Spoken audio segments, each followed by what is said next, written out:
हमारे आज के सत्र के अध्यक्षा आदरणीय सुनंदा दीदी जी का खड़े होकर अभिवादन करेंगे। आदरणीय सुनंदा दीदी जी हमारे आज के सत्र के अध्यक्षा, कृपया अपना स्थान ग्रहण कीजिए।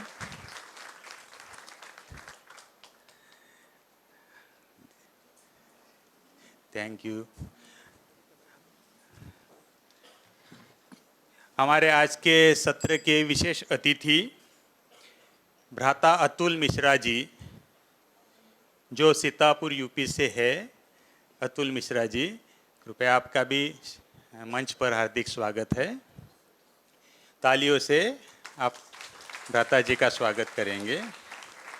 और आज के सत्र की जो विषय पटल पर रखने वाले हैं, ऐसे वक्ता गीता दीदी जी, जो भिनमाल से है, यूथ विंग के कोर कमेटी मेंबर है, तो गीता दीदी जी का भी हार्दिक स्वागत करते हैं।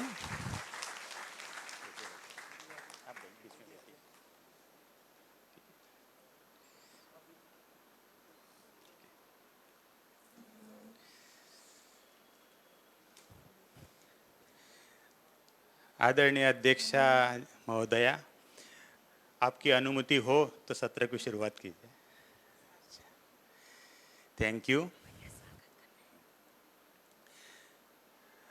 आदरणीय अध्यक्षता की अनुमति से मैं हमारी ब्रह्मा कुमारी बहनों से निवेदन करता हूं कि हमारी अध्यक्षा और हमारे अतिथियों का बैच और गुलदस्ता लेकर स्वागत करें।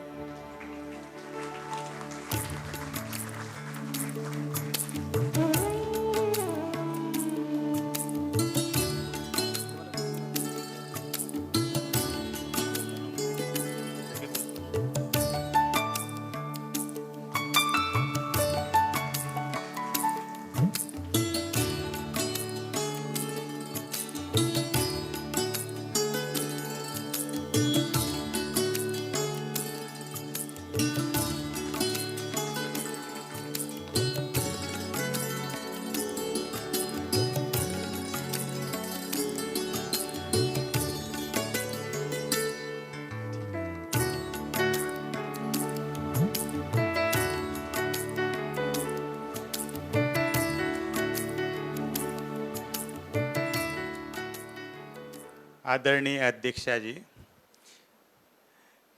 कल हमने संसद के 2 सत्र किए, उसमें सभी ने बहुत अच्छी तरह से पार्टिसिपेट किया और बहुत अच्छे प्रेजेंटेशंस दिए और मैक्सिमम पॉइंट्स गेन करने का प्रयास किया। रिजल्ट्स बहुत अच्छे हैं सबके। तो आज के सत्र के लिए शुरुआत करने के लिए, इस सत्र में अपना विषय प्रेजेंट करने के लिए आपसे अनुमति चाहिए। जी, अध्यक्ष जी की अनुमति से आज मैं आज के विषय पर पटल पर रखने के लिए आदरणीय गीता दीदी को आमंत्रित करता हूं।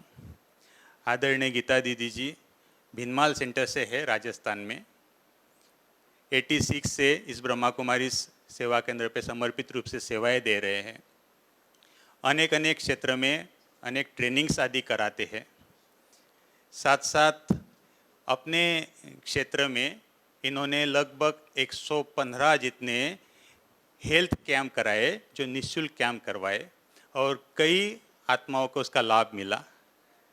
जैन धर्मशास्त्र पर भी काफ़ी इनकी कमांड है। और ख़ास करके अभी 9 तारीख को दीदी जी को नॉर्थ अमेरिकन यूनिवर्सिटी की तरफ से काउंसलिंग और स्पिरिचुअल हेल्थ में डॉक्टरेट की उपाधि से नवाजा गया। तो दीदी जी, सारे सदन की तरफ से आपको अभिनंदन भी है और आप अपना विषय प्रस्तुत करने के लिए आमंत्रण भी है। Thank you.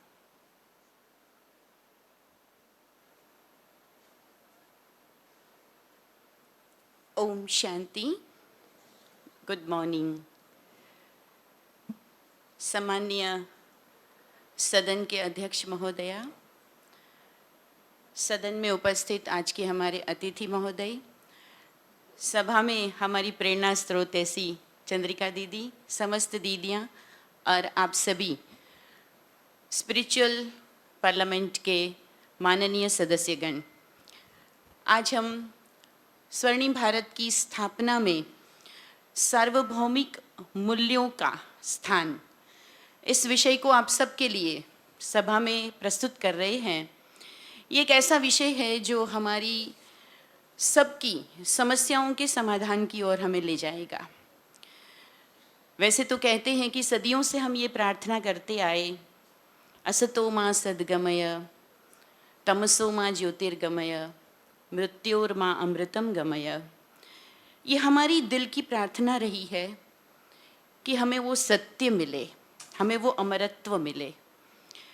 परंतु वो मूल्य जो सत्य में सीमित है, सत्य में निहित है, वो कहाँ से प्राप्त हो? कहते हैं कि किसी भी देश का एक अपना नेचर होता है, एक अपनी प्रकृति होती है, एक अपनी संस्कृति होती है।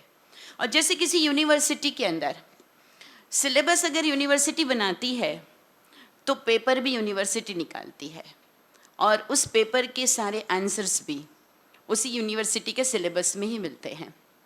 तो विवेकानंद जी ने भी ये बात कही थी कि किसी भी देश की समस्या का समाधान किसी अन्य देश की कॉपी करके कभी नहीं मिलेगा। वो मिलेगा तो अपने ही देश के कल्चर के स्टडी करने से मिलेगा। तो आज हम मूल्यों की बात कर रहे हैं। मूल्य जो सार्वभौमिक है वो क्या है?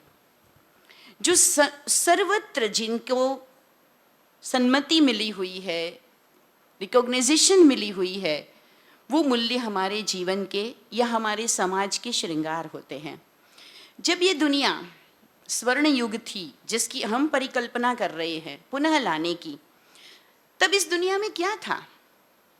हम प्रभु श्री राम की बात करते हैं, हम ऐसे महान लोगों की बात करते हैं जिन्होंने आदर्श स्थापित किए थे, और उनके आदर्शों की वजह से आज भी वो पूजनीय है। अगर श्री राम के जीवन की बात करें तो राम और रावण ये दो प्रतीक थे, और दोनों के बीच का युद्ध इस समाज के कल्याण हेतु हुआ। परंतु इन दोनों के प्रतीकात्मक के पीछे जो मूल्य है वो कौन से हैं?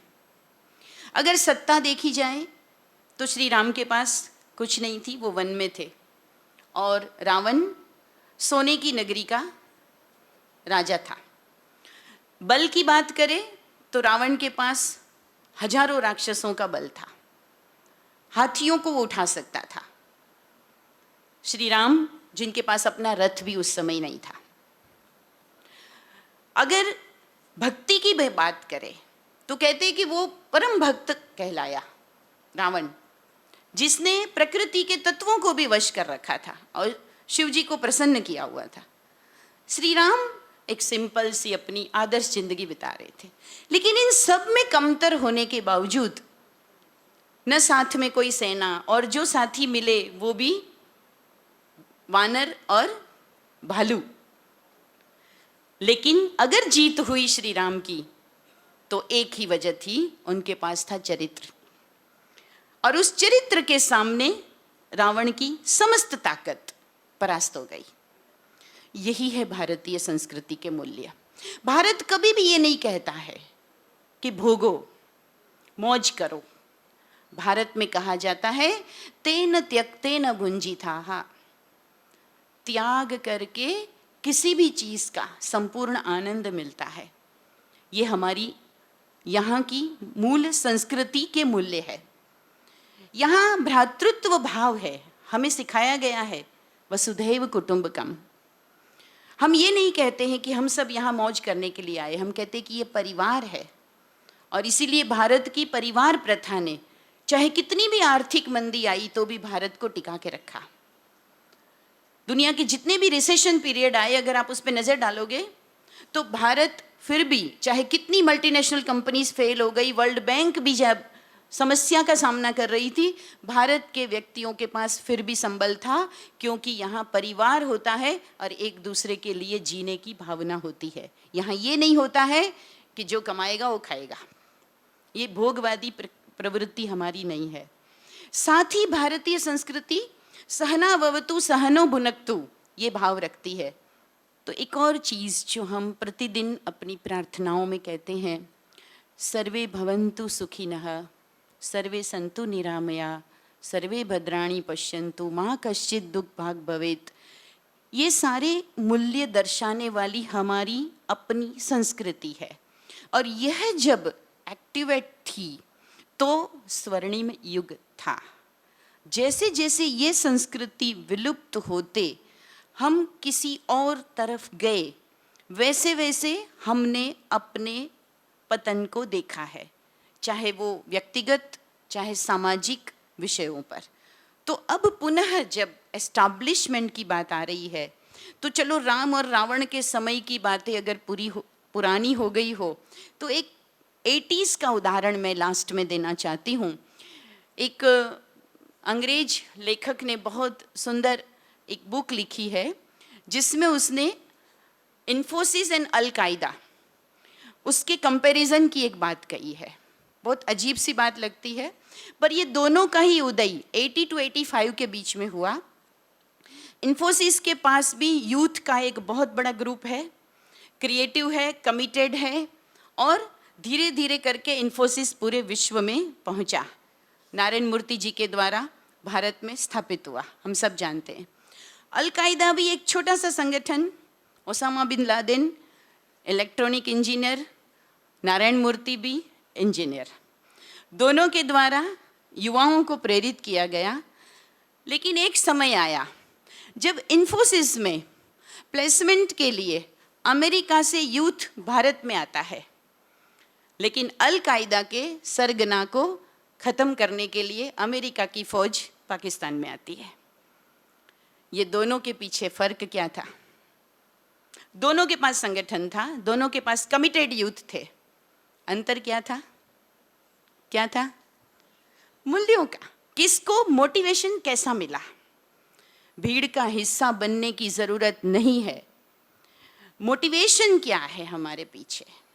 हम एनर्जी वाले हैं, हम उत्साह वाले हैं, सब कुछ ठीक है, लेकिन मेरे अंदर क्या है? इस बात पर सोचने की आज पुनः आवश्यकता पड़ी है।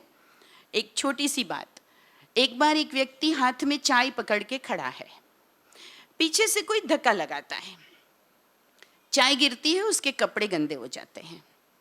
प्रश्न यहाँ ये है आप सबके लिए, कपड़े गंदे क्यों हुए? कपड़े गंदे क्यों हुए? क्या कहेंगे? चाय गिरी, राइट, और धक्का लगा। बहुत अच्छा जवाब ये था कि गिरा वही ना जो था। चाय थी इसलिए चाय गिरी। अगर पानी होता पानी गिरता, हवा होती हवा, पाउडर होता पाउडर, स्प्रे होता स्प्रे। आपको जीवन में धक्के तो लगेंगे। आपको नहीं पता कौन कहां से कब किस तरह से आपको धक्का लगाएगा। आपके पास अपने कप में क्या है इसको देख लीजिएगा। आपके पास जो होगा वही आपके कपड़ों पे गिरेगा, वही आपके चरित्र को निश्चित करेगा, वही आपके भविष्य को निश्चित करेगा। इसलिए कारण किसी और को नहीं दें, ब्लेम किसी और को न करें। जो मेरे पास होगा वही मेरी पर्सनालिटी बनेगी। इसलिए वो मैं हूँ जो मेरे अंदर है, वो मैं नहीं हूँ जो मैं दिख रहा हूँ। इस पर हम सबको आना होगा। दोपहर के बाद का सेशन पर्सनल मूल्यों का है, लेकिन ये सार्वभौमिक मूल्य है। तो ये मूल्य है त्याग, ये मूल्य है परिवारवाद, ये मूल्य है समर्पण, ये मूल्य है सम्मान। और इन सब के लिए आज आप चर्निंग करेंगे और हम चाहेंगे कि हम सभी एक आदर्श समाज की स्थापना के लिए आज एक बहुत अच्छा कंक्लूजन यहाँ से निकाल के ही आगे बढ़ेंगे। धन्यवाद। ओम शांति।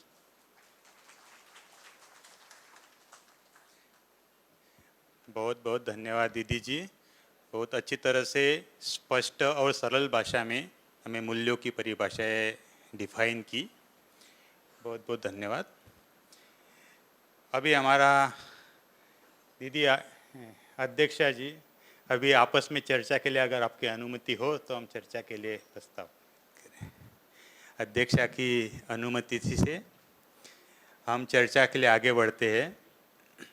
तो जैसे कल हमने किया फर्स्ट रो को आप लोग रिवर्स मोड लेंगे और अगले 10 मिनट के लिए अच्छी तरह से इंटेंस चर्चा आपस में करेंगे और अपने ग्रुप से 2 अच्छे से अच्छे वक्ता जो आपकी बात पटल पे रख पाएंगे उनको आप रिप्रेजेंट के लिए नियुक्त करेंगे।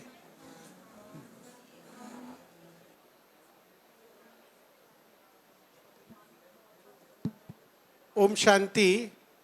जैसे पार्लियामेंट में शासक पक्ष होता है और एक विरोध पक्ष होता है, तो जिसको वैल्यूज के अगेंस्ट में बोलना है वो अपने आप को ऑपोजिट पार्टी विरोध पक्ष समझे और वो वैल्यू को धारण करने में क्या क्या डिफिकल्टी आती है और पुराने कलयुगी वातावरण में आज के वातावरण में हम वो वैल्यू को धारण कैसे कर सकते हैं या नहीं कर सकते हैं उसके लिए बोलना है। और शासक पक्ष ये बोलेगा कि ये वैल्यू अपने जीवन में धारण करना ही है।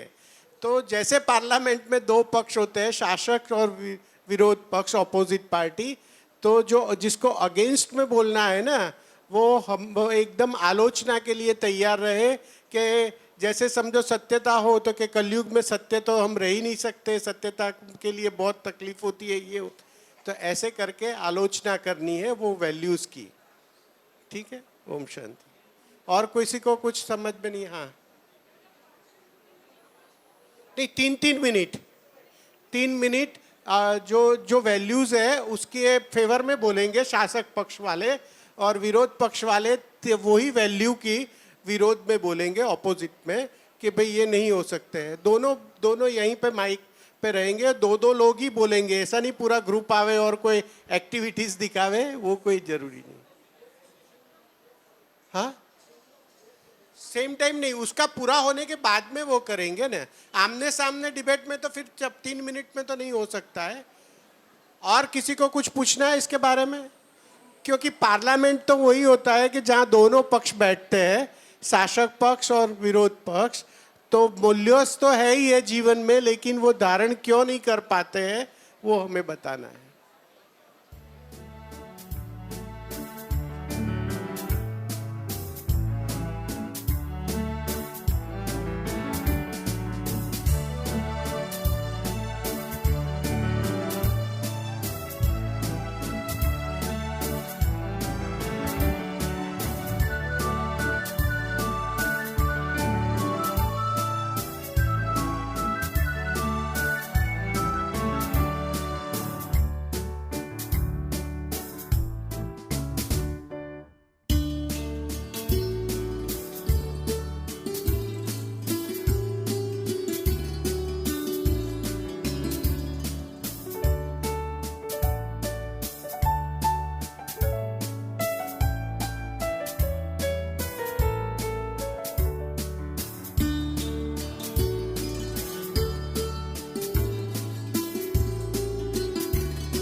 चलो थैंक यू।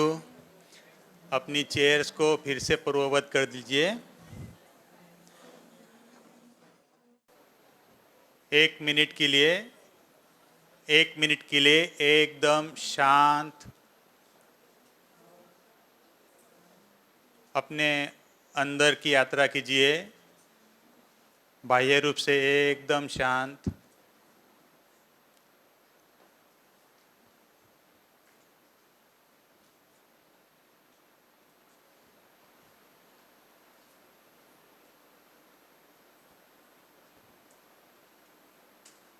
उस परमात्मा से और उन मूल्यों से अपने आप को जोड़िए।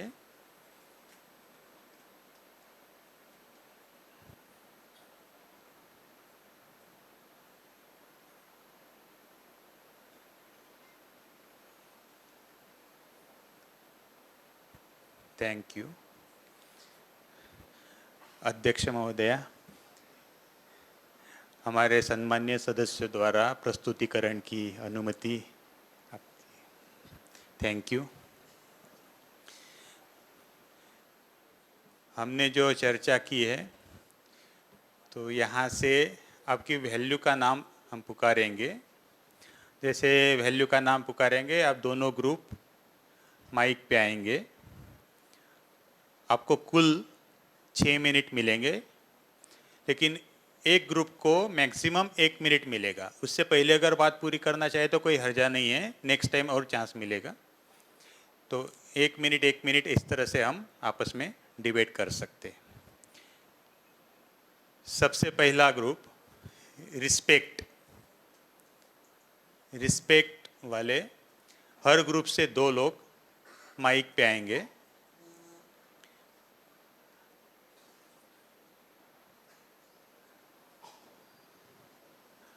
और माइक पे आकर पहले अपना जो ग्रुप मिला है आपको वैल्यू का, जो संसद का ग्रुप मिला है पार्लियामेंट का, वो आप बताएंगे सदन को। उसके बाद में विपक्ष की तरफ से शुरुआत होगी। विपक्ष वाले पहले अपना संसद में जो ग्रुप मिला है उसका नाम बताएंगे। ओके। हेलो, ओम शांति।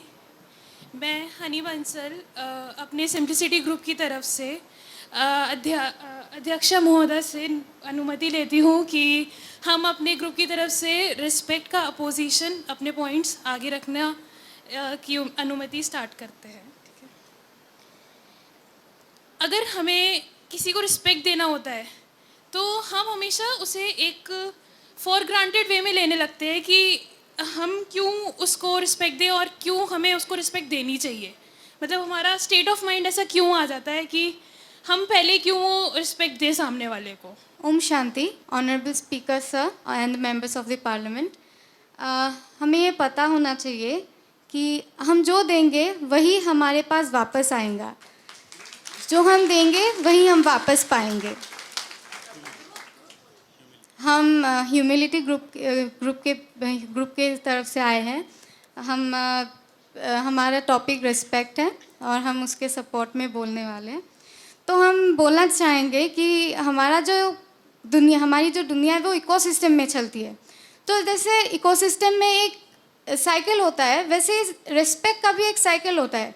जैसे अगर हम रिस्पेक्ट देना शुरू करेंगे, वैसे ही रिस्पेक्ट अगर हम देना शुरू करेंगे एक इंसान के मैं अगर रिस्पेक्ट दूंगी इनको, ये उनको रिस्पेक्ट देंगे, फिर वो रिस्पेक्ट मुझ तक फिर से आएगा। फिर एक जैसे साइकिल घूमेगा, फिर रिस्पेक्ट वो साइकिल पे घूमता रहेगा।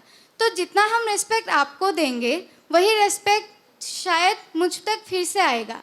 तो मैं वही बोलना चाहूँगी कि जो हम देंगे वही हम तक फिर से वापस आएगा। मैंने आपकी बात बिल्कुल मानी, लेकिन आज का दौर है कलयुग का। जी। तो कलयुग में मनुष्य की जो मन स्थिति होती है वो आप जानते हो, एक इस तौर पे है कि हम बाहरी दुनिया से ज़्यादा प्रभावित हैं, ना कि अपनी मन की दुनिया से। जी। तब भी हम सब जानते हैं, ज्ञान की बातें सब जानते हैं, फिर भी हमारी जो उम्मीदें होती हैं, जो एक्सपेक्टेशन आ जाती है, वो यही आ जाती है कि पहले सामने वाला दे तभी हम ले पाएंगे। जी। अभी जी। ओम शांति। दीदी, आपका कहना भी बिल्कुल सही है क्योंकि बहुत जगह पे ऐसा हो जाता है, लेकिन किसी ने तो शुरुआत करनी चाहिए, तो पहले हम क्यों नहीं, ये बात हमने तय करनी चाहिए और उसके हिसाब से हम खुद से ही शुरू करना चाहिए। अच्छा ठीक है, आपकी बात से सहमत ही लेते हैं कि पहले खुद में बदलाव लाते हैं, फिर हम दूसरों से बदलाव की उम्मीद रखते हैं। पर फिर भी रिस्पेक्ट में एक हम बाइजनेस क्रिएट कर देते हैं कि बड़े लोगों को देखा तब भी हम रिस्पेक्ट दे देते हैं, चलो कोई बात नहीं, प्रणाम कर देते हैं, नमस्ते कर देते हैं। पर छोटों को देखते हैं तब हमारे दिल से वो प्रणाम या नमस्ते नहीं निकलता है, और ना ही मतलब एक भावना भी नहीं आती है आजकल। मतलब हम अपने काम के लिए रिस्पेक्ट देने लग जाते हैं सामने वाले को। जैसे सतयुगी दौर में होता था कि लोग देखते थे, दिल से भावना निकलती थी लोगों के बीच कि नहीं, हमारे मतलब वो संस्कार ही वैसे थे कि जो बचपन से सिखाया जाता था तो वो मन स्थिति में रहता था। पर आजकल क्या है, हम उसको एक टूल के जैसे यूज़ कर लेते हैं कि अपना काम बनता और भाड़ में जाए जनता। तो बस इस काम को देख करके उसको एज अ टूल के जैसे यूज़ करके और हम आगे बढ़ने लग जाते हैं। हाँ, आपकी बात सही है। आज की जो युग है, जो कलयुग है, इसकी जो आज की जो मनोस्थिति है, जो इंसान की मनोस्थिति है, आजकल की जो युवा है, वो ये सोचने लगे हैं कि छोटों को रिस्पेक्ट नहीं दिया जाता है, नमस्ते नहीं किया जाता है। लेकिन छोटों को रिस्पेक्ट देने के लिए हमें नमस्ते की ज़रूरत नहीं पड़ती है। हमें अगर छोटों को रिस्पेक्ट देना होता है, उनको प्यार देने से भी उनको रिस्पेक्ट दिया जा सकता है। वो भी एक तरह से रिस्पेक्ट ही होता है। हमें छोटों से ऐसे प्यार से अगर हम बात करते हैं, वो भी उनके लिए रिस्पेक्ट ही होता है। और ये जो हाँ आपकी बात है, हाँ आजकल की युवा ये नहीं होता है कि रिस्पेक्ट ये सब, इसीलिए हमें राजयोग की बहुत ज़रूरत होती है। आज ये जो कलयुग है, उसको ये गोल्डन एरा में बदलने के लिए राजयोग की बहुत एक्चुअली बहुत इम्पोर्टेंस है आजकल की इस युग में। सतयुग में जाने के लिए राजयोग की बहुत इम्पोर्टेंस है। इसीलिए ये जो गोल्डन एज है, इसीलिए यूथ के लिए ये मेडिटेशन, ये Rajyoga, it's very important for them to learn the importance of Rajयोग, and that's why Brahma Kumari's institution is doing a great job in teaching Rajयोग, meditation, and all this. They are giving a great learning to all the youth, and this learning, the universal values and establishment of the golden age, is very nice. और हाँ हाँ, नहीं बोलेंगे वो। आप ये वाला पूछ सकते हो क्या, authorization? ओम शांति दीदी, मुझे ये बताइए आप कि आदर देने लायक जो लोग नहीं है, क्या हम उनसे आदर देना चाहिए?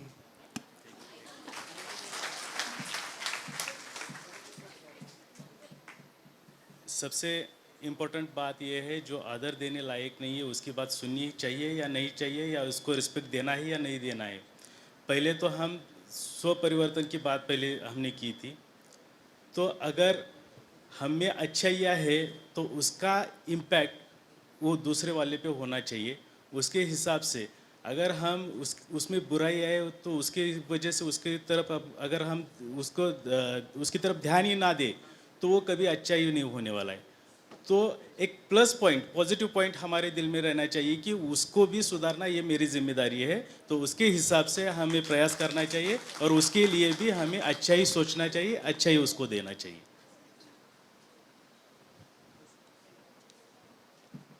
अब जैसे हम किसी को रिस्पेक्ट देते हैं, ठीक है, तो लोग उस रिस्पेक्ट को लेके बहुत ऑथराइज्ड और पावरफुल फील करने लगते हैं।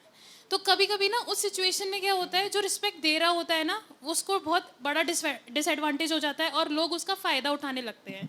जैसे कि आजकल हम कॉर्पोरेट वर्ल्ड में ही देखते हैं, जैसे हमारे जो बॉसेस होते हैं या हमारी सीनियर अथॉरिटी होती है, तो अगर हम उन्हें रिस्पेक्ट देते हैं तो वो हमसे ये फिर एक बिहेवियर एक्सपेक्ट करने लग जाते हैं और उस वे में हमने डील करने लग जाते हैं कि अब ये तो काम कर देगा, ये बंदा तो है, मेरे कहने में चलता है, ये मेरा चेला टाइप्स है और गुरु हूँ मैं इसका तो ये मेरा बात मानेगा और ये मेरे को रिस्पेक्ट देता है, तो मैं इस सिचुएशन में एडवांटेज उठा लेते हैं वो लोग।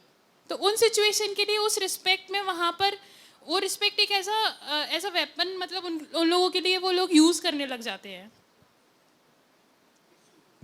मिसयूज़ करने लग जाते हैं उस रिस्पेक्ट को।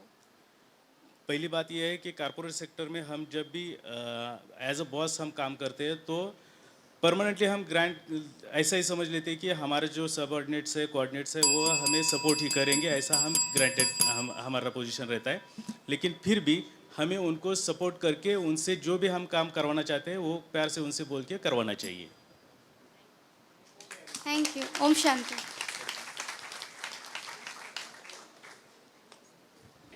Simplicity and humility.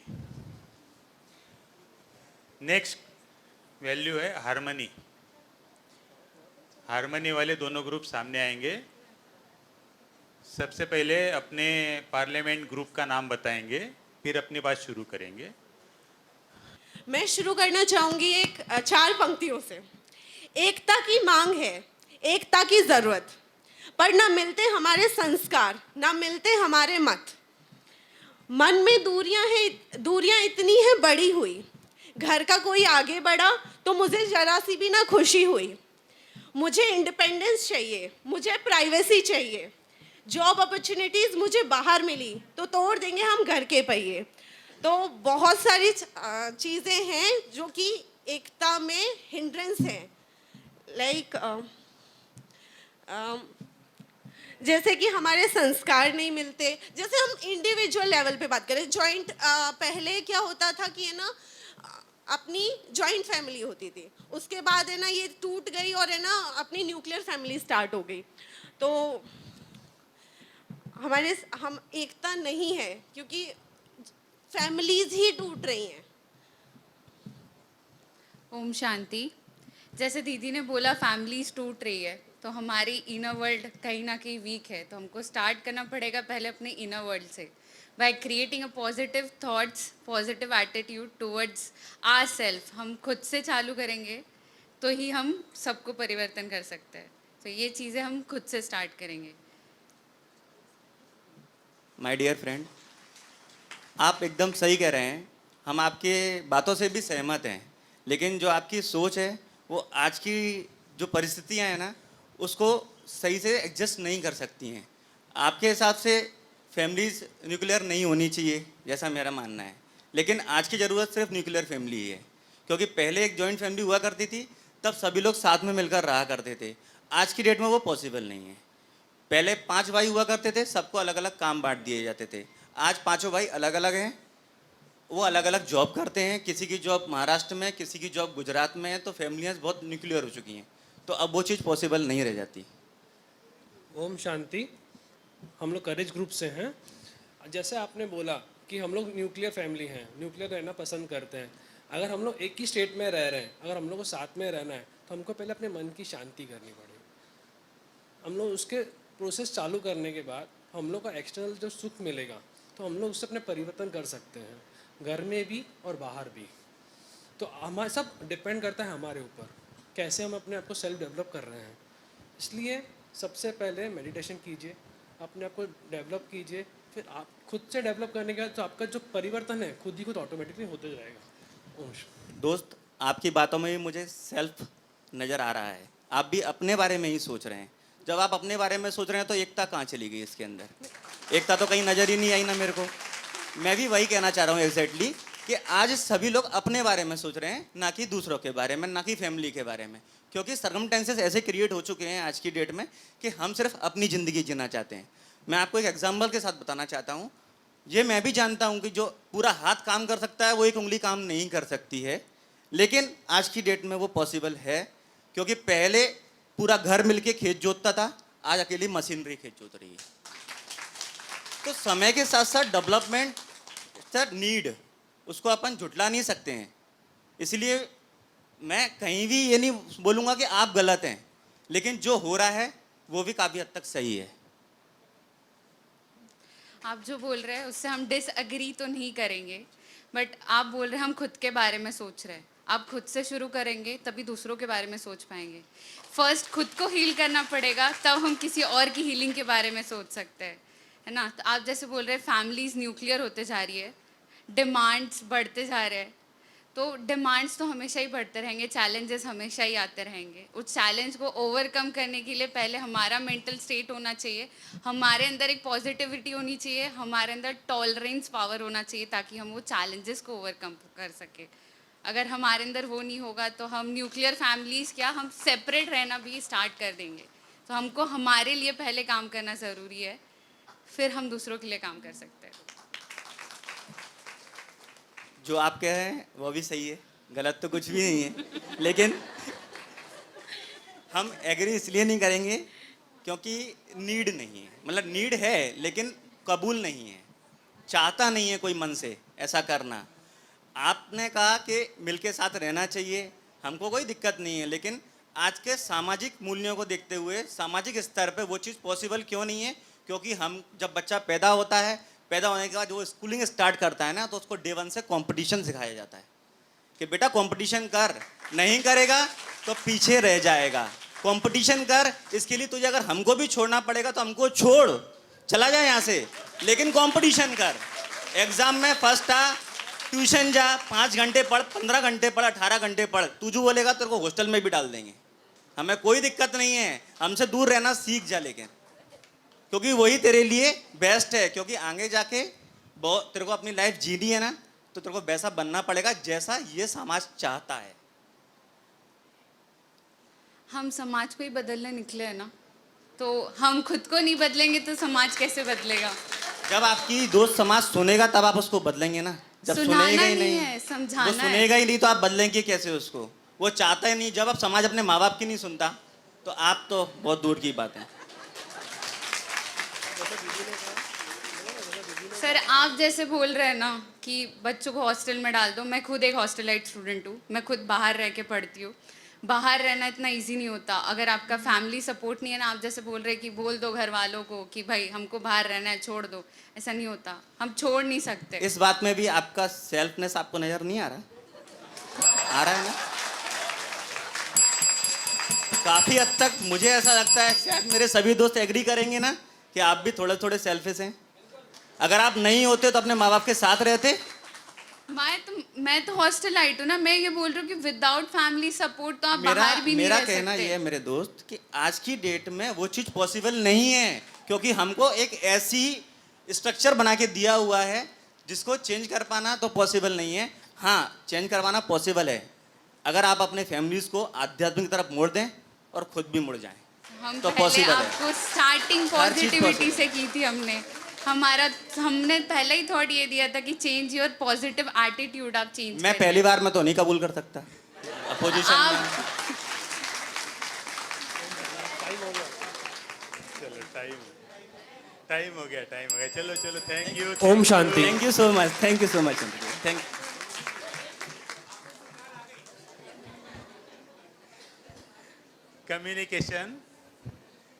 कम्युनिकेशन वाले माइक पे आवे और यूनिटी वाले नेक्स्ट तैयार रहे।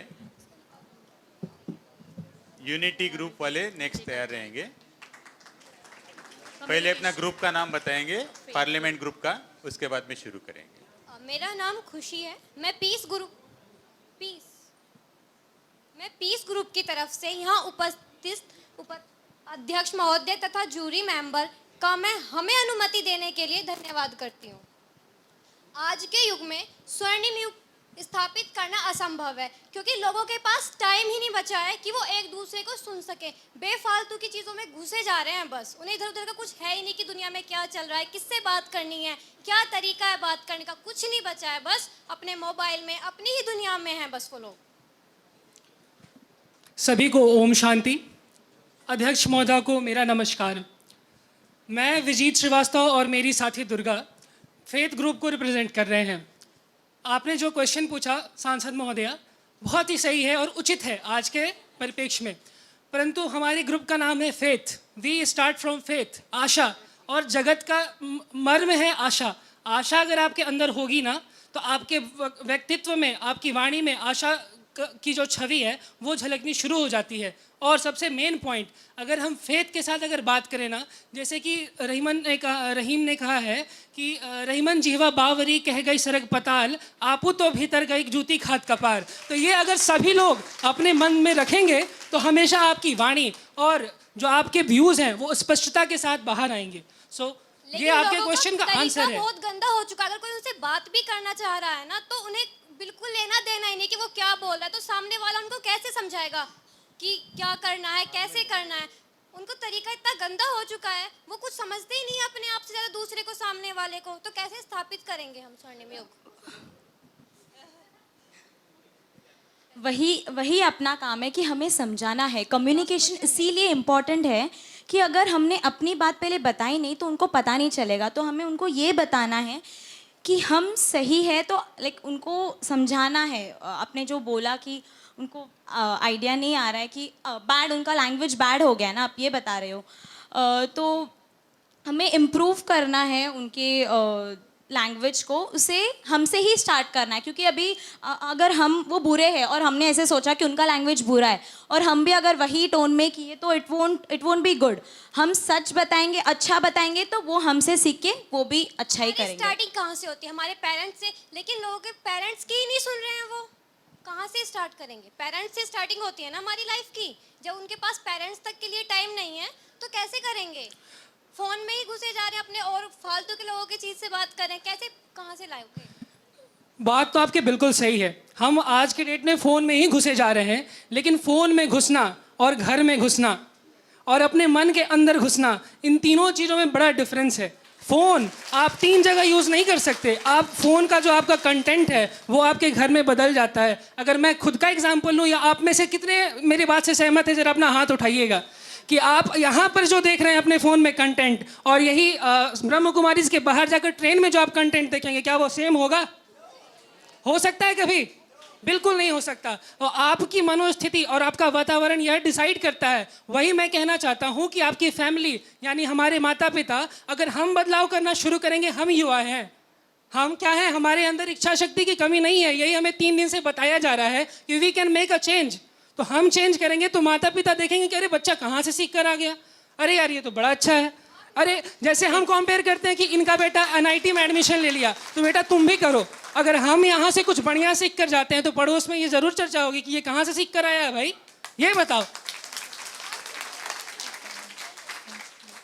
ठीक है, हम लोग बोलते हैं कि कम्युनिकेशन इज़ 90% हियरिंग, 10% टॉकिंग।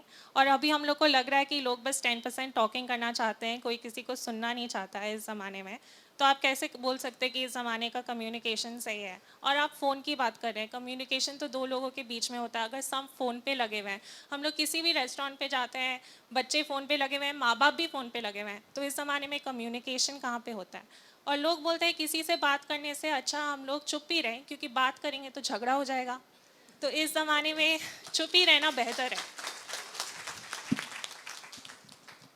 मैं ये चीज़ आपने जो बोला वो मैं एक्सेप्ट नहीं करूँगी कि हमें चुप ही रहना है, बिकॉज़ बहुत लोगों का यहाँ पे ये सोच है कि नहीं, हमें आगे बढ़ के बात करना है। ज़रूरी नहीं है कि सब चुप रहे।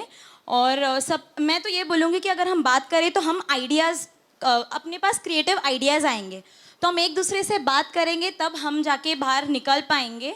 तो हमें बात करना, जब वो बात ही नहीं करना चाह रहे तो बात कहाँ से करेंगे? वो तो अपनी दुनिया में है। सांसद महोदया, मुझे एक चीज बताइए, आपकी दुनिया का अर्थ क्या है? आप किस दुनिया की बात कर रही हैं? और कम्युनिकेशन का मतलब होता है एक दूसरे को समझना, और यहाँ पे वही मैं समझना चाह रहा हूँ। आप जिस दुनिया की परिकल्पना कर रहे हैं उसमें क्या प्राणी आप और मेरे जैसे हैं या फिर कुछ और ही है? यहाँ क्यों, चूंकि यहाँ पर तो हम संवाद कर रहे हैं। आप एग्जाम्पल मुझे दीजिए कि आप किन प्रकार के प्राणियों की बात कर रही हैं जो कि कम्युनिकेशन में भरोसा करते भी ना हो। ये भी हो सकता है।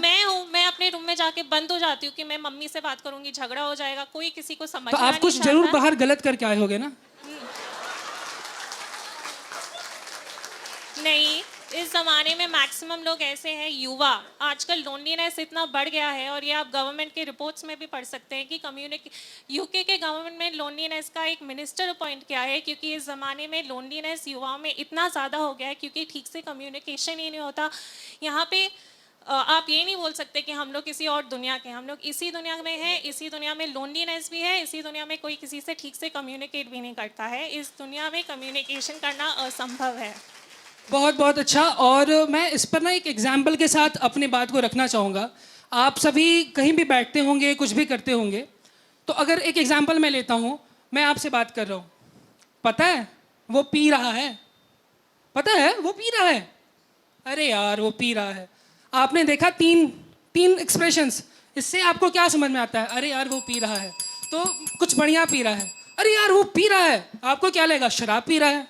अरे यार वो पी रहा है, तो लग रहा है कुछ जहर पी करके मरने ही वाला है।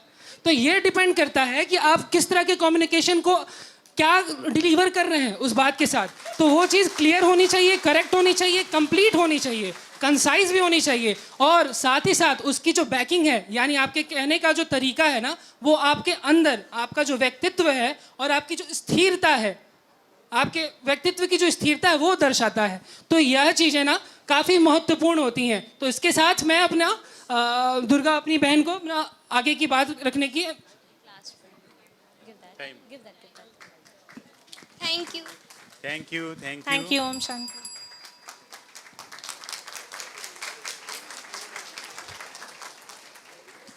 यूनिटी ग्रुप,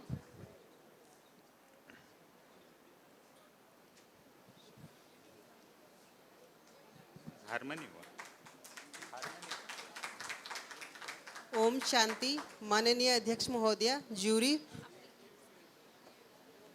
यूनिटी, और हम यूनिटी ग्रुप से हैं। पार्लियामेंट ग्रुप कौन सा है? हम यूनिटी के अपोजिशन में बोलेंगे। पार्लियामेंट ग्रुप भी कौन सा यूनिटी है, वैल्यू भी यूनिटी है। अच्छा, ग्रुप भी यूनिटी है, वैल्यू भी यूनिटी है। Cheerful group. ठीक है। ओम शांति सबको। जी, टॉपिक यही मिला है। Cheerful introduction. हमें यूनिटी के अपोजिशन में बोलना है, तो मैं अपना स्टार्ट करूंगी। माननीय अध्यक्ष महोदय जी, आपकी अनुमति चाहिए हमें। इतिहास गवाह है आज तक कि ये सुनने में आया है, और हमने देखा भी है बहुत सारे एग्जाम्पल। अगर मीर जाफ़र ना होता तो नवाब सिजाउद्दौला कभी हार नहीं खाते, और भारत में कभी अंग्रेज़ नहीं आते, और हम सोने की चिड़िया से आज ऐसी हमारी हालत नहीं होती। तो हम यूनिटी की बात करते हैं, यूनिटी तो आज तक इतिहास में कहीं हुई ही नहीं है। ओम शांति। मैं चीयरफुल ग्रुप से हूँ, और मैं यूनिटी के पक्ष में बोल रहा हूँ यहाँ पे। तो आपने जो मीर जाफ़र और सिराजदौला का एग्जाम्पल दिया, ठीक है, अंग्रेज़ों का आने का तो आपने बता दिया, पर ये भी बताइए अंग्रेज़ गए कैसे? किसी अकेले ने भगाया? अंग्रेज के जाने के पीछे भी कितनी मतलब यूनिटी कहाँ थी? गांधी कहते हैं कि हम सत्य अहिंसा करेंगे, बट कुछ क्रांतिकारी ऐसे थे जो कहते थे कि नहीं, ऐसे अंग्रेज नहीं जाएंगे। अगर यूनिटी होती तो 1857 की क्रांति सफल होती है। 1857 की क्रांति इसीलिए सफल नहीं हुई थी कि तब तक मतलब भारत में कम्युनिकेशन नहीं था। जब 1857 के बाद मतलब English as a medium of communication आया, तो मतलब क्या सब एक भाषा में आ गए सब, और एजुकेटेड लोग सब इंग्लिश में। कम्युनिकेशन नहीं था क्योंकि यूनिटी नहीं थी ना, आपस में विचार नहीं मिल रहे थे लोगों के। ऐसा कुछ नहीं था, मैं आपकी बात क्लियर करता हूं। आप थे क्या 1857 की क्रांति में? 1857 में कम्युनिकेशन इसलिए नहीं था क्योंकि तब लिटरेसी नहीं थी इस देश में। और जब 1947 से पहले जब यूनिटी आई, यूनिटी क्यों आई? क्योंकि विचारधारा लोग बढ़े और लोगों को समझ में आने लगा, क्योंकि लिटरेसी आई। लिटरेसी ये चीज है जो दुनिया को रिवोल्ट कर सकती है, नॉलेज। और तब जब सारे यूनाइट हुए, गांधी जी, सुभाष चंद्र बोस ने जब सबको यूनाइट करा, तब हम देश आजाद हुए। और आज के टाइम पे भी आप देख लीजिए, हमारी फौज के जवान जो यूनाइट होके एक साथ है, तब हम अपने देश में रह रहे हैं। और ना ही सुभाष बोस अकेले आजाद हिंद वाहिनी बना सकते थे, और ना ही गांधी जी अकेले सत्याग्रह कर सकते थे। ये तो यूनिटी है ना, मास मूवमेंट है। हमारे अभी सब नेता भी वही कहते हैं, मास मूवमेंट, अकेले से कुछ नहीं होगा। आपके पास कोई नॉलेज आ सकता है, आप कुछ परिवर्तन ला सकते हैं, आपके पास कोई आइडिया रह सकता है, पर जब तक आपके आइडिया के साथ मास नहीं जुड़ेंगे आप कोई परिवर्तन ला ही नहीं सकते। यही तो बात है ना, आइडियाज लोगों के डिफरेंट है, डिफरेंट टाइप ऑफ पर्सनैलिटी है, डिफरेंट हाँ, तो आइडियाज तभी थे है, ना। डिफरेंट ओपिनियन गांधी- है, उन गांधी- सबको आप एक साथ कैसे गांधी के लेके टाइम में- आओगे, कैसे एक साथ ले आओगे? गांधी और के रही टाइम- आप बात कर रहे हो गांधी के, तो जब गांधी चले तो अकेला काफिला था, कोई उनके साथ नहीं था। बाद में आए ना।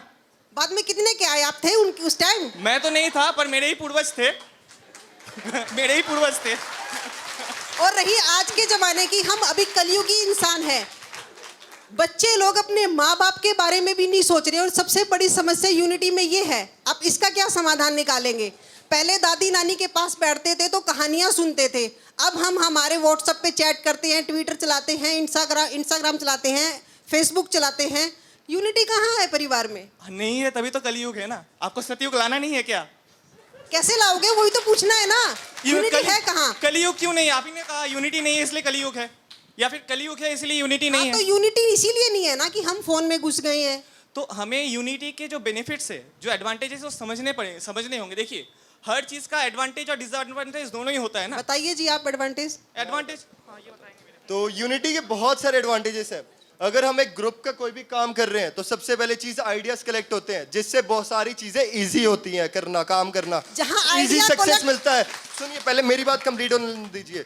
हमें सक्सेस मिलता है, इजी सक्सेस। अकेले सक्सेसफुल होना बहुत मुश्किल है, लेकिन ग्रुप में सक्सेसफुल होना बहुत आसान है, क्योंकि आइडियाज कलेक्ट होते हैं, विचारधारा। और मैं अकेले 24 घंटे काम नहीं कर सकता, लेकिन मेरे साथ ये भाई 4 घंटे ये काम करेंगे, 4 मैं करूंगा, 4 ये सारे मिलके करेंगे, और ये सारे कौन कौन सहमत है? ठीक है। और सुनिए, जब हम यूनाइट होते हैं तो हमारी विचारधारा एक होती है, और जो यूनिवर्सिटी इन डाइवर्सिटी का जो हमारा मोटिव है वो सकारात्मक तरीके से आगे बढ़ता है। हम इससे डिस्क्रिमिनेशन कम होता है, जेंडर बेसिस, कास्ट बेसिस, और हम एक साथ मिलकर एक परिवार की तरह हम आगे बढ़ते हैं, जो हमारे देश को आगे बढ़ाता है। और सुनिए, अभी मत बोलिए। और सुनिए, नो नेशन। आप बोलने से नहीं रोक सकते हमें। सुनिए, हम हमारा पक्ष रखेंगे। अभी मेरी बात सुनिए। आपके हिसाब से अकेले अच्छा है? आजकल सब सेल्फिश हो रहे हैं। अगर यूनाइट होंगे, हाँ, यही तो मेन प्रॉब्लम है ना। सुनिए, for the betterment of the country and it's respective citizens, जो हमारे ब्रह्मा कुमारी में भाई बहन बैठे हैं, आप सबके लिए भी, भलाई के लिए हमें यूनाइट होना पड़ेगा, क्योंकि no nation is perfect, it's need to be made perfect, and we can make it perfect by uniting us. मेरी पहचान, मेरा भारत, और वसुधैव कुटुंबकम जो हमारे भगवत गीता में लिखा हुआ है, the world is my family, वो तभी होगा जब हम यूनाइट होंगे। और सुनिए मेरी बात, जब यूनाइट, हमें भी टाइम दीजिए, आपको एक ही मिनट मिला है, और आप मुझे लगता है 3 मिनट ले गए। अभी सुनिए, आप मेरा सुनिए, अभी आप चुप रहिए। आप बात कर रहे हैं कि ग्रुपिज्म की, ग्रुप में काम करें। जब ग्रुप में आप 8 लोगों को लेके आएंगे तो उनमें से 4 लोग अपना एक अलग ग्रुप बना लेंगे। और आपने बात की जेंडर की, जेंडर बायसनेस इतना है, एक परिवार में ही देखिए, एक सास जो होती है वो अपने बहू के साथ इतना डोमिनेट करती है, कितना जेंडर बायसनेस है। आप कैसे यूनाइट कर लेंगे सभी को एक साथ, मुझे बताइए। एक महिला को तो इतना दबाया जाता है, उसे बोला जाता है, अरे तू क्या कर सकती है, तू कुछ नहीं कर सकती। बिल्कुल, आपके सवालों का मेरे पास बहुत अच्छा जवाब है। हमारे पास यहाँ पे दीदियाँ बैठी हैं, ठीक है, पकड़िए। ये ऑर्गेनाइजेशन ही आप देख लीजिए, दूर मत जाइए, ये भी एक परिवार है, और यहाँ पे जितने लोग हैं सब परिवार है, ठीक है। यहाँ पे बिल्कुल भी कहीं पे आपने डिस्क्रिमिनेशन जेंडर वाइज, और वो छोड़िए, जो हमारे बाबा जी बैठे हैं, इन्होंने 1935 में जब ये संस्था शुरू हुई थी, तभी फीमेल्स को, महिलाओं को इन्होंने एम्पावरमेंट दिया था। जिस एम्पावरमेंट की आप बात कर रहे हैं, क्योंकि फीमेल को दबाया जा रहा था, कहाँ दबाया? तभी तो भगवान खुद आए। सुनिए, हमारी फैमिली में 25 लोग रहते हैं, हम जॉइंट फैमिली रहते हैं। हमारे में हम आदिशक्ति को, कलयुग की ना, हम आदिशक्ति को आज भी हम मानते हैं, ठीक है। और आदिशक्ति सिर्फ मानते हो, वो भी दिखावे के लिए। मेरी बहन है, मेरी माँ है, हमारी फैमिली में कभी आके देखिए, आपके में से नवरात्रों में तो आप कन्या के पैर छूते हो, उसके बाद उसी को पीटते हो। एक मिनट, लास्ट चीज बस कंक्लूड करूंगा। एक मिनट, दीदी, आपको लगता है आज के जमाने में, आज के टाइम पे जहाँ पे महिलाएं, नहीं, मैं डिबेट से डिबेट ओवर हो गई, बस अपनी बात रख। हाँ, मैं दीदी से कुछ पूछना चाहता हूँ बस। दीदी हमसे ज्यादा, उनके पास एक्सपीरियंस है, वो सब कुछ जानती है, डिबेट से अलग है। दीदी, आज आपको लगता है कि ये चीज़ प्रैक्टिस हो रही होगी कि महिलाओं को दबाया जा रहा है कहीं पे? आज अच्छी अच्छी पोस्ट पे महिलाएं हैं, अच्छी अच्छी सुषमा स्वराज जी जिन्होंने देश के लिए कितना कुछ करा, ठीक है। हमारी फैमिली में 25 लोग रहते हैं, ममता बनर्जी, चलिए उनका एग्जाम्पल छोड़िए, लेकिन आप और भी देखिए, है ना? इंडिया में आज भी बाल विवाह एक कॉन्सेप्ट है। बिल्कुल बिल्कुल बिल्कुल। एक बार दीदी से जवाब चाहता हूँ मैं। दीदी आप बताइए। जवाब बाद में मिलेगा। दीदी देंगे सबका जवाब। चलो, thank you very much. Thank you. बहुत अच्छी डिबेट हुई। डबल यूनिटी वालों ने यूनिटी का जोरदार खंडन किया। चलो, इस बहाने बहुत अच्छे अच्छे पॉइंट्स हमारे सामने आए। बहुत बहुत धन्यवाद हमारे मान्यवर सांसदों को। अभी अध्यक्ष महोदय की अनुमति से हमारे जो विशेष अतिथि है श्रीमान अतुल कुमार मिश्रा जी, जो उत्तर प्रदेश से समाजवादी पार्टी के जिला अध्यक्ष है, तो ऐसे महान व्यक्तित्व हमारे बीच में हैं जी। आज भाई साहब यहाँ बैठ के मेरे बाजू में यही सोच रहे थे कि ये अच्छा सांसद बन सकता है, ये अच्छा विधायक बन सकता है। लेकिन हमने जैसे पहले हमारे ब्रिजमन भाई साहब ने कहा था कि इस पार्लियामेंट से जो आवाज़ निकलेगी उस पार्लियामेंट तक पहुँचनी चाहिए, तो शायद इतने अच्छे अच्छे पॉइंट्स निकल रहे तो ज़रूर आवाज़ पहुँचेगी। तो मैं महाशय को निवेदन करता हूँ कि अपनी बात इस संसद के पटल पर रखे। भाई साहब ने बहुत पॉलिटिकल वर्क के साथ साथ बहुत कुछ समाज सेवा और बहुत छात्र संगठन, बहुत सारी चीज़ें में परिवर्तन लाने के लिए बहुत कुछ प्रयास किया। बहुत बड़ा बायोडाटा है, लेकिन मैं भाई साहब को उनके वाणी से ही आप समझ पाएंगे, इसलिए भाई साहब को आमंत्रित करता हूँ सदन पे अपनी बात रखें।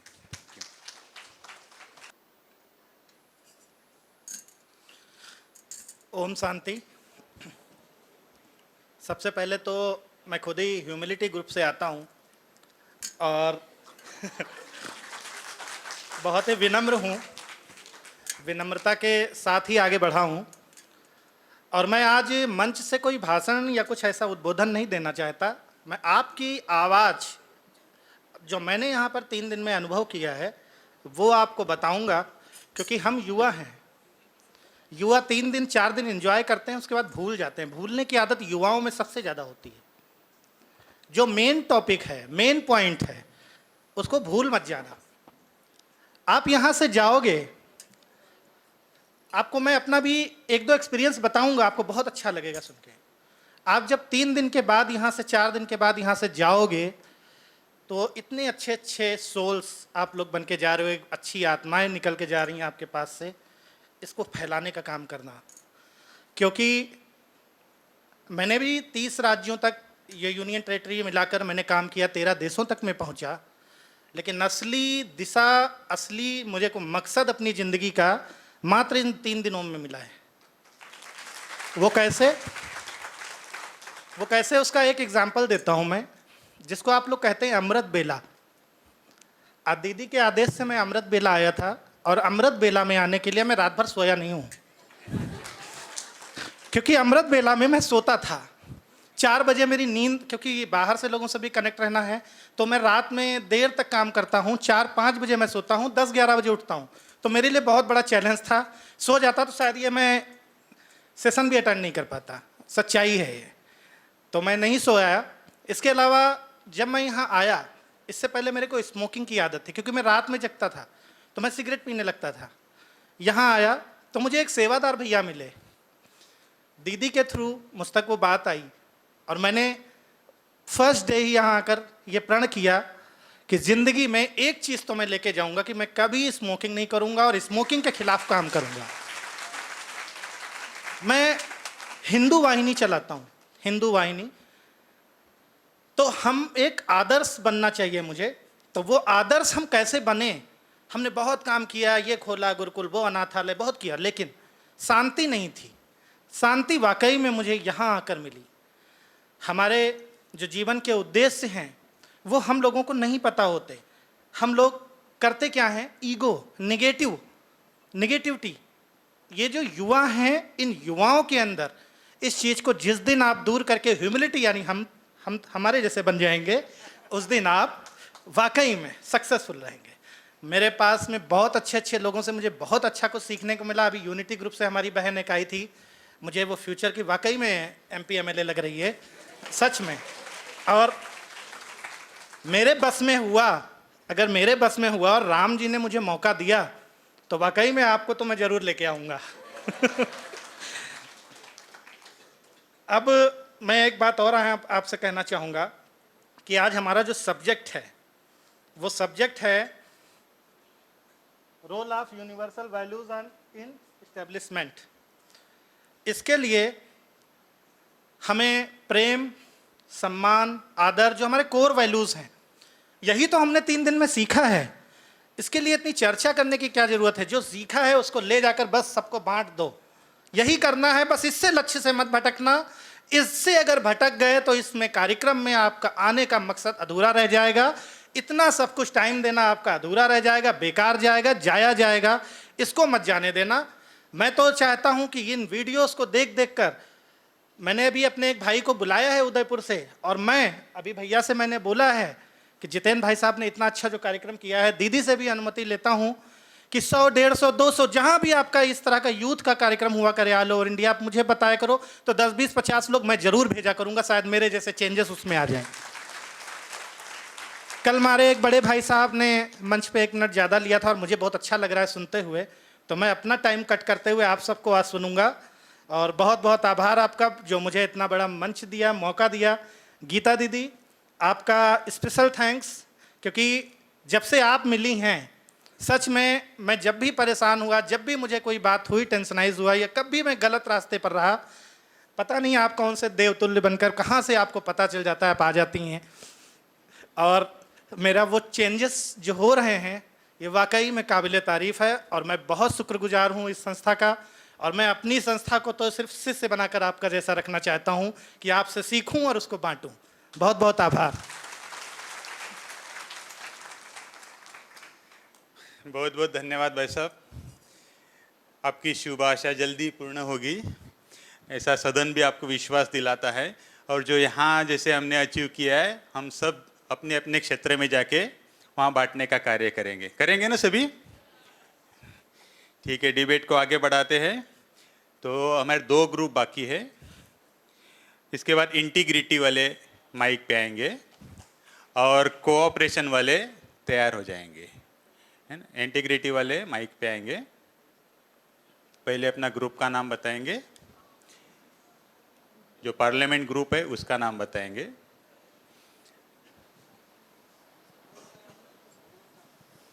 Hello,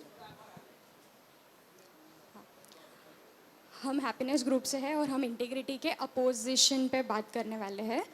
so thank you all for giving this opportunity. तो मैं ये बोलना चाहूँगी कि जब हम छोटे बच्चे हैं, जब से हम छोटे हैं तब से हमें ये मतलब एक सिखाया भी नहीं गया, ये हम अपने आप से एक डिसऑनेस्टी का जो ये है कि जब हमें मार्क्स आते थे अगर कम है तो हम सोचते थे कि हम क्यों बताएं ये चीज़ घर पे, इससे अच्छा हम बच जाएंगे, है ना। और वापस दूसरी ये बात भी हुई कि हम बाहर के खाना खाते हैं तो घर पे बोलते कि हमें भूख नहीं है, लेकिन हमने बाहर खाया ये हम नहीं बताते क्योंकि डांट पड़ेगी, राइट। तो कहाँ यूज़ हो रहा है ये integrity? Om Shanti. Thanks for हम लोग यहाँ ऑनेस्टी ग्रुप से हैं और हम सपोर्ट कर रहे हैं इंटीग्रिटी को। सो आपके जो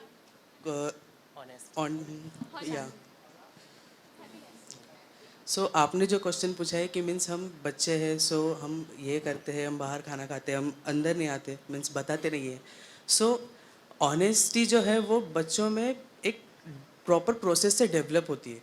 सो जिसे हम इंटीग्रिटी कहते हैं। अभी ऐसा नहीं है कि इंटीग्रिटी में बस ऑनेस्टी आती है, इंटीग्रिटी में बहुत ऐसा ये आता है, means 3 to 4 points we can have the meaning of वो है ऑफ कोर्स। मैं एक छोटा सा पार्ट ले रही हूँ और जैसे जैसे हम बढ़ते जाते हैं हमें और बाकी सारी चीज़ें जो डिसऑनेस्टी हो गई ऐसे एक हमारे साथ आती रहती है ना। हम ऐसे नहीं कि एक करते हैं और फिर हम वही चला के लेके जाते हैं। ये तो छोटी छोटी बातें हुई, झूठ तो बोलना ही पड़ता है। जब हम झूठ बोल के आसानी से काम कर ही सकते हैं, तो फिर हम क्यों सच का राह चले? एक सेकंड, इंटीग्रिटी टॉपिक है ना? या integrity.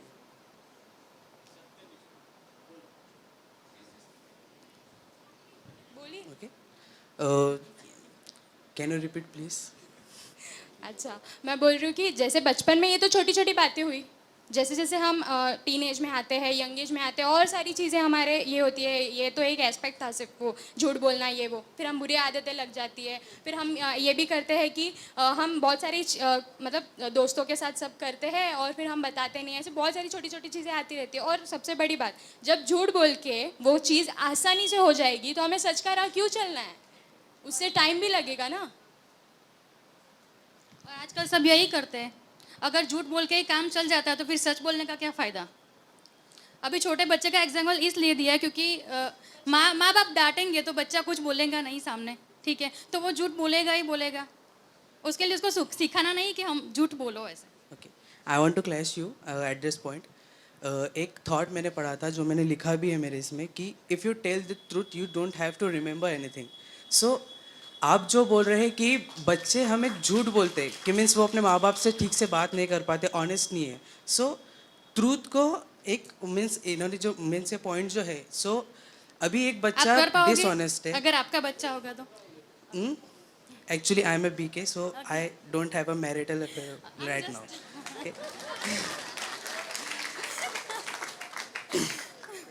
Okay, so I'm just talking about the truth. So as I have said कि we don't have to remember anything if we speak truth. So अगर कोई बच्चा झूठ बोल रहा है, so वो हर पल अपने माँ बाप से डरेगा कि एक पॉइंट ऐसा ना है कि हमारे माँ बाप को पता चल जाए कि हमने बाहर जाके कुछ ऐसा किया है। और एक बात तो सही है कि कोई भी जो बात हम इस दुनिया में जो कर रहे हैं वो छुपी किससे नहीं है, वो कभी ना कभी तो बाहर आनी ही है। और इसलिए हम ट्रूथ के और इंटीग्रिटी के साथ चल के हम गोल्डन एज की तरफ बढ़ रहे हैं। तो अभी डर का आपने जैसे बोला, हाँ, और छुपती नहीं है, ठीक है, चलो कभी ना कभी तो निकल ही जाएगी। हाँ, पर अभी डर तो सबको लगता है, उससे बचना तो है ही हमें। तो जरिया तो है हमारे पास, व्हाट इज इंटीग्रिटी, राइट? सो हम यहाँ पे वो बताने के लिए ही तो आए हैं। ये हमें क्या बता रहे हैं? यहाँ पे बैठे हुए दीदी हमें क्या सिखा रही है? To being honest, to being spiritual. इसलिए तो हम सही में हो रहा है, वो सही में हो रहा है। ये आपको अगर पता देखने जाए तो होगा, क्यों नहीं होगा? कैसे होगा? डेफिनेटली होगा। अगर हम अपने अंदर की स्थिति को सही रखेंगे तो वो भी होगा। वो अपनी बात हुई, दूसरों की कैसे कर सकते हैं? हमें पूरे वर्ल्ड को करना है ना सही। आप बोलते हो कि झूठ नहीं बोलना चाहिए। अभी कैसा है, कलयुग चल रहा है, झूठ के बिना कुछ चलेगा ही नहीं। अगर आप ट्रेन में जा रहे हो, ठीक है, रात में आपके पास टिकट नहीं है तो क्या करोगे? टीटी को 500 रुपये दे दो, काम खत्म कर दो। वहाँ पे झूठ बोलना ही पड़ता है आपको कंपलसरी। तो वहाँ पे कहाँ इंटीग्रिटी आई? सिंपल सी बात है। अगर काम झूठ बोल के निकल रहा है तो सच बोलने का क्या फ़ायदा? और अभी तो यही चल रहा है, आप देख ही सकते हो। आप भी देते होंगे शायद, नॉट श्योर।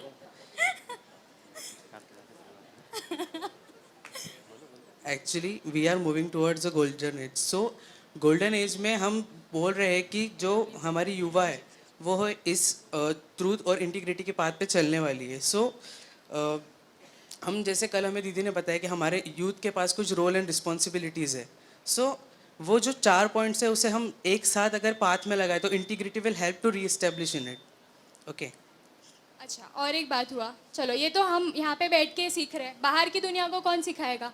और सबसे बड़ा बात जो कॉर्पोरेट वर्ल्ड पे पहले भी बात हुई है, अगर हम आज बॉस के चमचागिरी करेंगे तब जाके हमें अप्रेजल मिलेगा, प्रमोशन मिलेगा, बोनस मिलेगा। तो हम वो छोड़ के ये क्यों अपनाएंगे?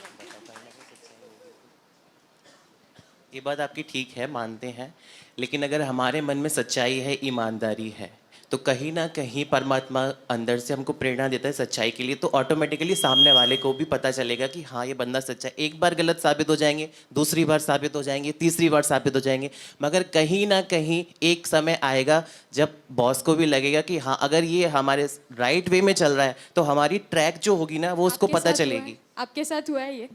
हुआ। मैंने तो नहीं देखा आज तक, तो कि ऐसा कुछ होना मैंने तो नहीं देखा। और एक पॉइंट बोलना चाहूँगी, go with the flow, right? हम एक फ्लो में जाते हैं, अभी पीके मूवी में भी आपने देखा, वो ऊपर से आया था, वो एलियन बन के आया था, उसने यहाँ से क्या सीखा होगा?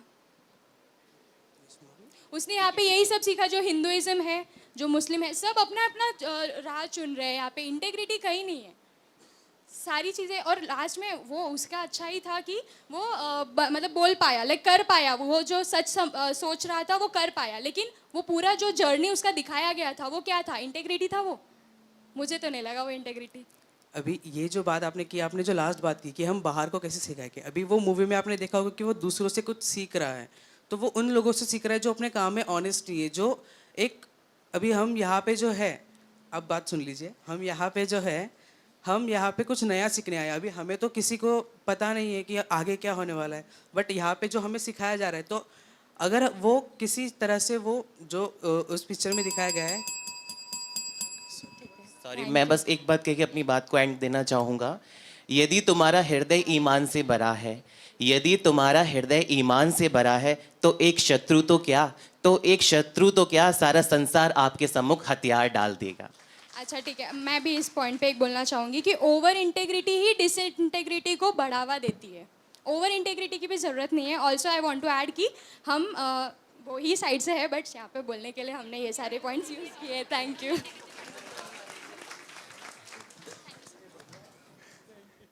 Next cooperation.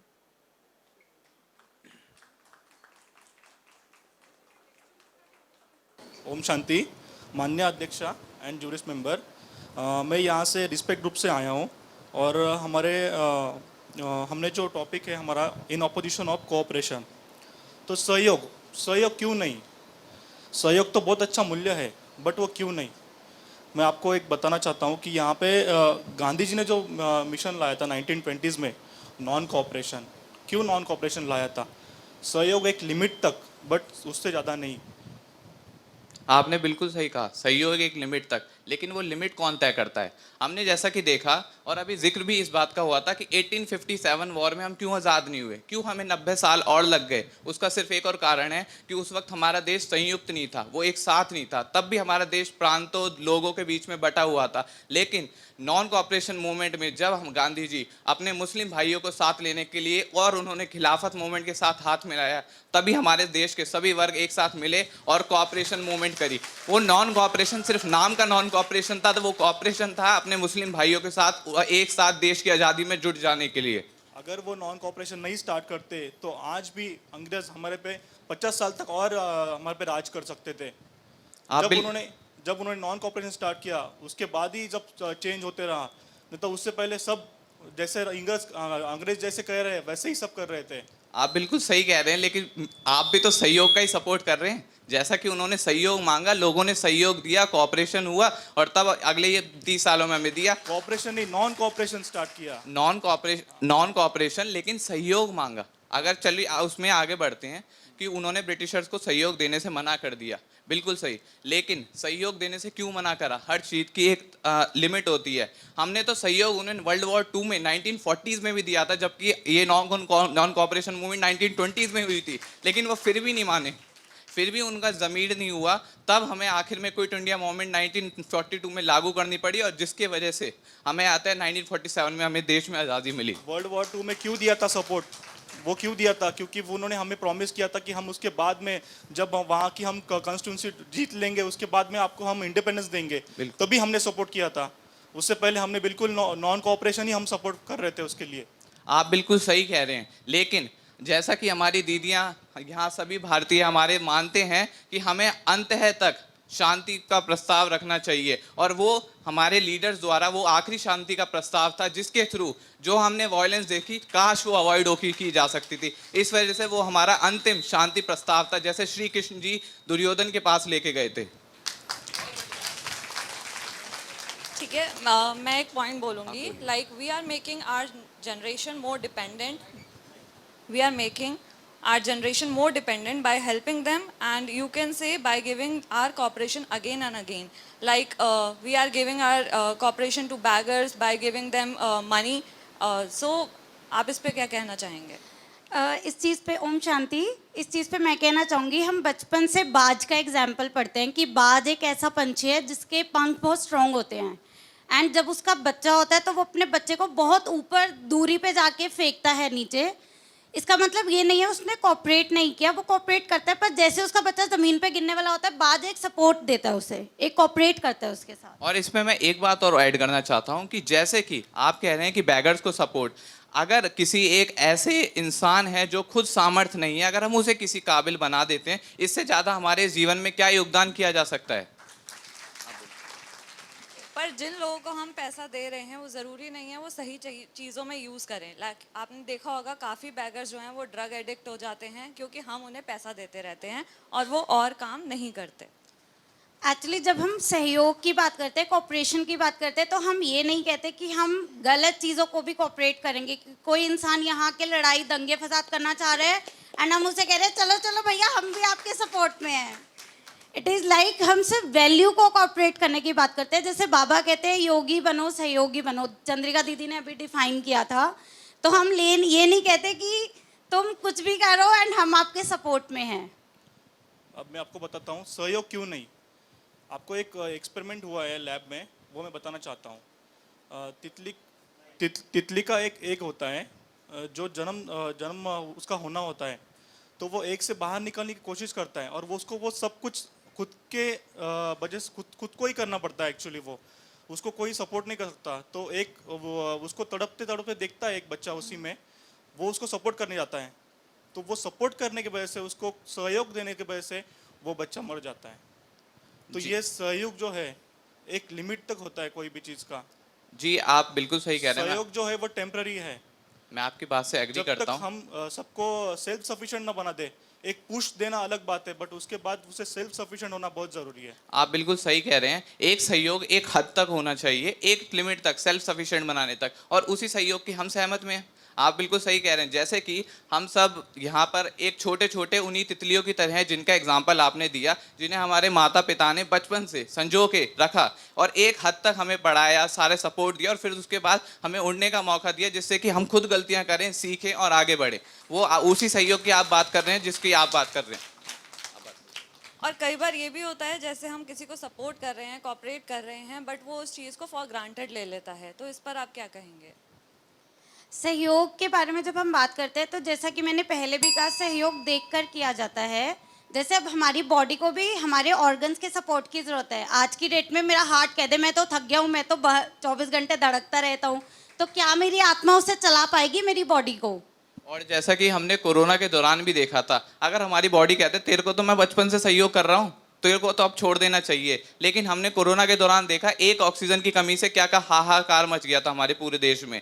सहयोग की कोई लिमिट नहीं है। जैसा कि हमारी दीदियाँ सिखाती हैं हमें कि तुम बस करते जाओ, अपने जीवन को समर्पित करो अपने आदर्शों के मूल्य के प्रति, और वो सहयोग ही तुम्हारे जीवन का अतः लक्ष्य बन जाएगा। और एक कंक्लूजन में बताना चाहता हूँ, सहयोग से जो मिसयूज होता है ना वो बहुत गलत है। बिकॉज मिसयूज या फिर हम सम फियर भी आ जाता है हमें सहयोग के बाद में। हम बहुत चाहते हैं कि नहीं हमें करना चाहिए, मन तो करता है कि नहीं सहयोग करे, बट हमने जहाँ तक एग्जांपल देखा है, कभी हम देखते हैं कि रोड के पास में कभी किसी का एक्सीडेंट हो जाता है और हम मन तो करता है कि नहीं यार इनको हेल्प करें, या फिर हम रुक भी जाते हैं हेल्प करने के लिए, बट उसके बाद में जो लगता है कि अरे यार हमें कोई पुलिस केस तो नहीं हो जाएगा। या फिर कभी ऐसा भी देखा गया है कि रात के टाइम में कोई हेल्प मांगता है और हम रुक जाते हैं, उसके बाद में हम पे जो अटैक हो जाता है, तो ये सहयोग ना करने के तभी होता है ना। ये यहाँ पर हमें एक दूसरी शक्ति भी बताई गई है, that is power of judgment. वहाँ पे हमें पावर ऑफ जजमेंट का यूज करना होता है। लेकिन तब पावर ऑफ जजमेंट हमें करना, ये देखना चाहिए कि पावर ऑफ जजमेंट काम करेगा या नहीं करेगा। अगर हम समझ लो हमें नहीं, हमें ये सेल्फिश नहीं बनना है, करना है हेल्प, अगर हम फंस जाए उसमें तो बाबा हमेशा कहते हैं कि बचाने वाला हमेशा बड़ा होता है, बाबा हमेशा उसका साथी है। और एक चीज हम इसमें कह सकते हैं कि यहाँ पर भी आप धन्यवाद। एक चीज और हम इसमें कह सकते हैं कि आप चाहे सहयोग के अगेंस्ट में हैं, कोई जिक्र नहीं, लेकिन आप जो यहाँ पर आए होंगे जरूर अपने साथियों के सपोर्ट से आए होंगे, उनके सहयोग से आए होंगे, वरना आप भी ये बात नहीं बोल पाते। धन्यवाद। Thank you. थैंक यू आप सबके सहयोग के लिए।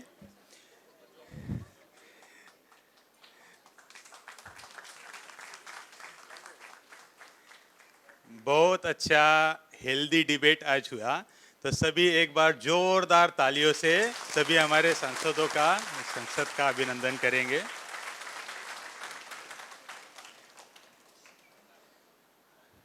अभी हम संपूर्ण सदन की ओर से हमारे आदरणीय अध्यक्षा महोदय सुनंदा दीदी जी को आग्रह करेंगे कि सदन को संबोधित करें। हमारे आदरणीय दीदी जी पुनः सब जोन के जोन इंचार्ज है, सब जोन इंचार्ज है पुनः सब जोन के, साथ में ग्राम विकास विंग में नेशनल कोऑर्डिनेटर के रूप में भी अपने सेवाएं दे रहे। और दीदी जी की विशेषता देखी कि एकदम सरल भाषा में, लेकिन उनके पास इतना बड़ा हैंड्स की फौज है। उन्होंने अपने कर्मों से, अपने नेतृत्व से इतने प्रचंड प्रमाण से हैंड्स तैयार की है और सेवाएं देश विदेश में और गांवों में तक भी कर रहे। तो आग्रह करेंगे सुनंदा दीदी जी को सदन को संबोधित करें।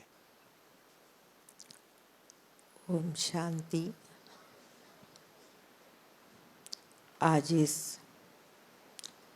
आध्यात्मिक पार्लियामेंट में मैं ब्रह्मा कुमारी सुनंदा बहन अध्यक्षीय नाते से आप सभी के लिए, सभी आध्यात्मिक खासदार, मंत्री और जिन्होंने भी पार्टिसिपेट किया वो सभी के लिए यही कहूँगी कि आज की सभा में आप सभी ने जो भी अपने अपने विचार प्रकट किए वो बहुत अमूल्य है, अतुलनीय है, बहुत सुंदर है। अभी इन सभी विचारों को हम प्रैक्टिकल दिशा देंगे, क्योंकि हम सभी आए ही हैं एक विषय लेकर के, एक बेहतर दुनिया स्थापना में वैल्यूज़ का महत्व। तो बेहतर दुनिया तो आनी ही है और उसमें वैल्यूज़ का महत्व जो है वो उसके आधार से ही वो आएंगी। आप सभी 2-3 दिन से अलग अलग वैल्यूज़ पर सुन रहे हो, समझ रहे हो। अभी भी हमने देखा जो विरोध पक्ष में बोल रहे थे वो भी अंदर से वैल्यू को मान ही रहे थे, लेकिन उनका रोल था विरोध में बोलना। अभी हम थोड़ा उससे ऊपर उठेंगे। जितने भी वैल्यूज़ के ऊपर चर्चा हुई, विचार सुने, आप सभी इन सभी वैल्यूज़ को पर्सनल लाइफ में धारण करना जरूरी है, ऐसा समझते हैं? जो समझते वो हाथ खड़ा करे। शाबाश लो अपने आप को, क्योंकि हम सभी ये वैल्यूज़ धारण करेंगे तो वो दिन दूर नहीं जो स्वर्णिम युग इस धरा पर आएगा। महाभारत के अंदर यही दिखाया है।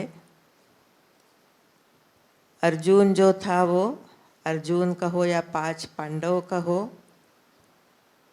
वो सभी कृष्ण की हर बात को मानने वाले थे, सभी वैल्यूज से संपन्न थे। और जो विपक्ष था वो भी बड़ा शक्तिशाली था, लेकिन उनके अंदर वैल्यूज़ की कमी थी। तो आज हम सभी यही मन के अंदर दृढ़ संकल्प करते हैं कि हम इन वैल्यूज़ की केवल चर्चा नहीं करेंगे, डिस्कशन नहीं करेंगे, लेकिन इस वैल्यू को मैं अपने जीवन में सदा काल के लिए धारण करूंगी। ब्रह्मा कुमारीज़ का जो इतना बड़ा संगठन है वो उसी के आधार से चल रहा है। यहाँ रहने वाला, आने वाला एक एक व्यक्ति, चाहे युवा हो, वृद्ध हो, ऑफिसर हो, पढ़ा लिखा न भी हो, लेकिन वो वैल्यूज़ को धारण करते हुए चल रहा है। तो सबसे बड़ी पहली वैल्यू है रिस्पेक्ट। कहा जाता है give respect and take respect. पहले देना है।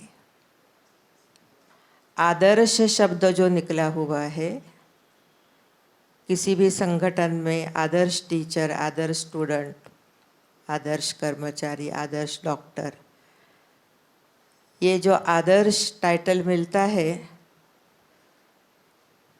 उसके पीछे आप देखेंगे उसके जीवन में कई सारे वैल्यूज़ होते हैं, एक सामान्य व्यक्ति के सिवाय। तो हम सभी को रिस्पेक्ट, आदर्श, आदर, रिस्पेक्ट देने से क्या होता है, हमने अनुभव किया, आप जितना औरों को आदर देंगे, रिस्पेक्ट करेंगे, उतना आपकी खुद की पॉजिटिव एनर्जी बढ़ती है और सामने वाले व्यक्ति की भी पॉजिटिव एनर्जी बढ़ती है। तो चाहे सामने वाला कैसा भी हो, आप सभी का डिस्कशन हुआ, कोई व्यक्ति योग्य नहीं होते हैं, फिर कैसे रिस्पेक्ट दे।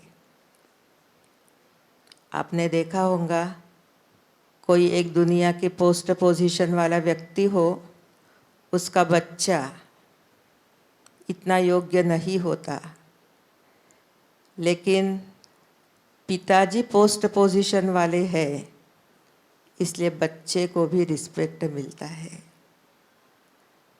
तो आज हम सभी मन के अंदर ये समझ लेंगे, चाहे बोलने करने में व्यक्ति ठीक हो या न हो, लेकिन हर आत्मा परमात्मा की संतान है। परमात्मा हाईएस्ट, होलीएस्ट अथॉरिटी है और उसकी वो संतान है।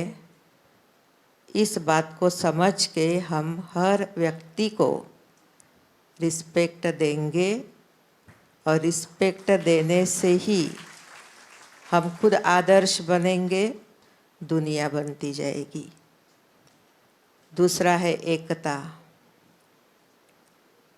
एकता का तो महत्व सभी को मालूम है। एकता के लिए कहा जाता है कि पहले हमारे मन वचन कर्म में एकता हो, फिर एकता माना अनेक में एकता। अलग अलग विचार रहेंगे, अलग अलग मत रहेंगे, ये भगवान खुद भी कहता है कि अलग अलग सोच रहेंगे, लेकिन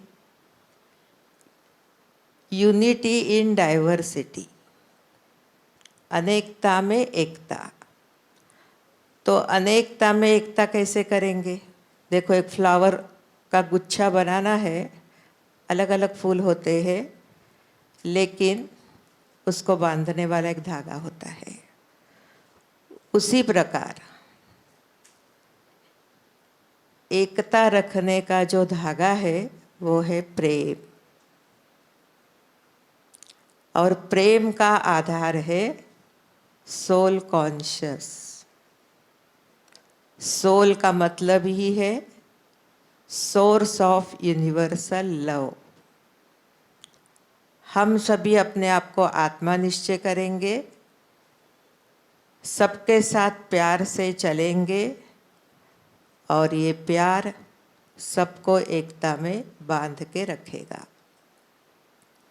इसलिए ये नहीं सोचना कि मत भिन्नता रहेगी, भले मत भिन्नता विचारों में हो, लेकिन हम आपस में जो प्यार है, आपस का जो रिस्पेक्ट है, वो हम कम होने नहीं दे। तीसरी बात है सत्यता। सत्यता के लिए क्या कहा जाता है? सत्यता चाहिए या नहीं चाहिए? सत्यता चाहिए ऐसे बोलने वाले सभी ने 6 वैल्यूज़ के लिए हाथ ऊपर किया ही है, लेकिन सब में बड़ा गुण है सत्यता, ऑनेस्टी, रियलिटी।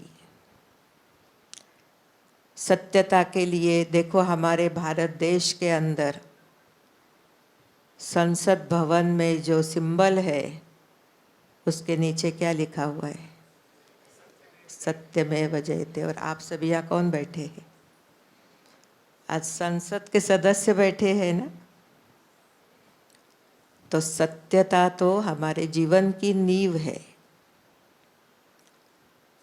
सत्यता के लिए कहा जाता है सत्यता की विजय है ही है। सत्यता को कोई छिपा नहीं सकता, सच की नैया को कोई डुबा नहीं सकता। ये ब्रह्मा कुमारी विद्यालय को भी बहुत प्रॉब्लम आए हुए हैं, लेकिन ये ब्रह्मा कुमारी विद्यालय टोटल यहाँ सच है। यहाँ सच के सिवाय और कुछ भी नहीं है। तो दिन प्रतिदिन ये विद्यालय बहुत आगे आगे बढ़ता जा रहा है और नई दुनिया की स्थापना का अपना काम बड़ी माहौल पर कर रहा है। तो सत्यता को जीवन में धारण करने के लिए आप सत्य परमात्मा को जाने, अपने बारे में सत्यता क्या है उसको जाने, और ये सृष्टि का चक्र कैसे चल रहा है उसको भी पहचानो। फिर है कम्युनिकेशन। आज कहते हैं प्रॉब्लम क्यों है, हमने कई जगह ये सुनते हैं, घरों में प्रॉब्लम क्यों है? कहते कम्युनिकेशन गैप है। तो वाद करने के लिए एक दो के सामने आ जाते, डिबेट करने के लिए, लेकिन सुसंवाद नहीं स्थापित करते हैं। कम्युनिकेशन का सबसे बड़ा फायदा ये होता है कि आपसी बात क्लियर हो जाती है, आपस में एक दो के प्रति प्यार बढ़ता है, विश्वास बढ़ता है।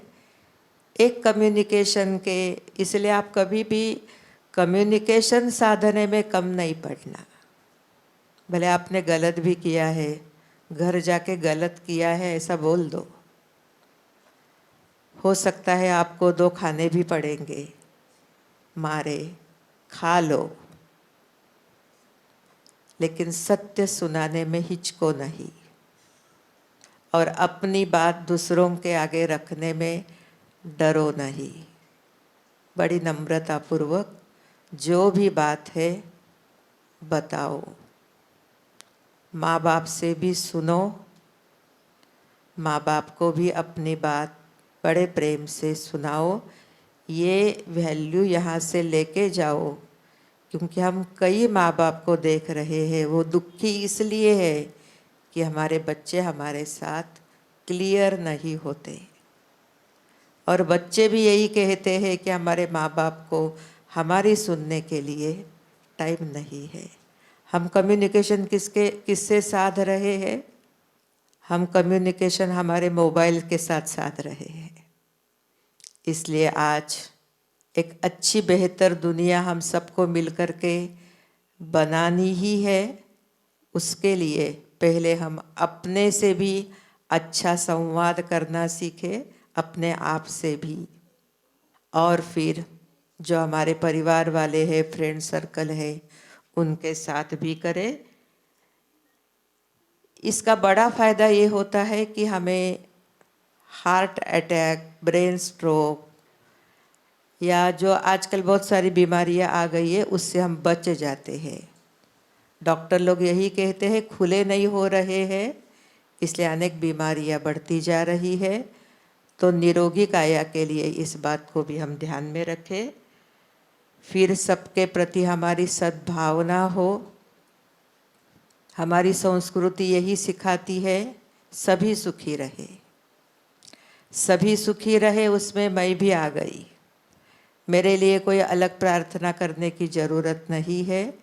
और शुभ भावना, शुभ कामना जो फ्री चीज़ है, कोई पैसा उसके लिए देना नहीं होता है। मैं खुद के लिए भी शुभ चिंतक बन के रहूं, शुभ चिंतन करती रहूं, और अन्य के लिए भी, चाहे वो कितना भी निगेटिव हो, कितना भी बुरा हो, कितना भी गिरा हुआ हो, लेकिन आप अपनी शुभ भावना के आधार से गिरे हुए को उठा सकते हैं। हमने अनेक ऐसे एग्जाम्पल हमारे जीवन में देखे हुए हैं। फिर है सहयोग। कहा जाता है बिना सहकार नहीं उद्धार। सहयोग करो ये प्रभु की संतानों, सहयोग से होगा सर्वोदय, सुनो है आत्माओं। श्री कृष्ण ने भी गोवर्धन पर्वत उठाया, लेकिन उसमें गोप गोपिकाओं ने एक अंगुली का सहयोग दिया। तो हमें भी सहयोगी जरूर बनना है। अच्छी तरह से ध्यान से सुनना। बेटर दुनिया लाने के लिए, स्वर्णिम युग लाने के लिए, जैसे भारत स्वतंत्र हुआ, कैसे हुआ? भारत को स्वतंत्र करना है, ये विचार महात्मा गांधी जी के मन में आया। फिर उन्होंने वो अपना विचार बोल के दिखाया, फिर उनको बहुत सारे सहयोगी बन गए। इसी प्रकार इस विश्व का बापूजी, स्वयं भगवान, सुप्रीम सोल, परमात्मा ने ये विचार हम सबके समक्ष रखा है कि अब कलयुग को सतयुग में बदलना है। मुझे ये बताओ, आपको कलयुग पसंद है या सतयुग पसंद है? जिसको कलयुग पसंद है वो हाथ खड़ा करो। किसको भी नहीं। सतयुग किस किस को पसंद है वो हाथ खड़ा करो। तो जो चीज़ पसंद होती है वो हम कैसे भी करके लाते हैं ना। हमारा ये नेचर यूथ का तो होता ही है। उनको कोई चीज़ पसंद हो जाए, वो कैसे भी करके इधर से उधर से करके वो अपने पास लाएंगे ही लाएंगे। तो इसी वैल्यू को हम यहाँ भी यूज़ करेंगे। सहयोग देंगे मनसा वाचा कर्मणा। मनसा में अच्छे ते अच्छा सोचते रहना, ये है स्वर्णिम भारत बनाने में मदद। बोल हमारे अच्छे हो। हमने बहुत एक सुंदर वाक्य परमात्मा के मुख से यहाँ सुना, बच्चे कम बोलो, धीरे बोलो, मधुर बोलो, तोल के बोलो, सोच के बोलो। ठीक है? क्या करेंगे? कम बोलो, धीरे बोलो, मधुर बोलो, सोच के बोलो, तोल के बोलो। फिर लास्ट है कि तो ये सारे जो 6 वैल्यूज़ है, इन सारे वैल्यूज़ को यहाँ तो आप सभी ने, हमारे अतिथिगण है, हमारी गीता बहन जी है, और भी 2 दिन आपको बहुत अच्छे अच्छे विचार। मैं तो यहाँ आई और आप सभी को देखा, मुझे इतना अंदर अच्छा लगा कि इतने युवा 3 दिन से इस हॉल में बैठ कर के वैल्यूज़ की बातें सुन रहे हैं। अच्छा सुनने को मिलना, ये भी एक बड़े भाग्य की निशानी है।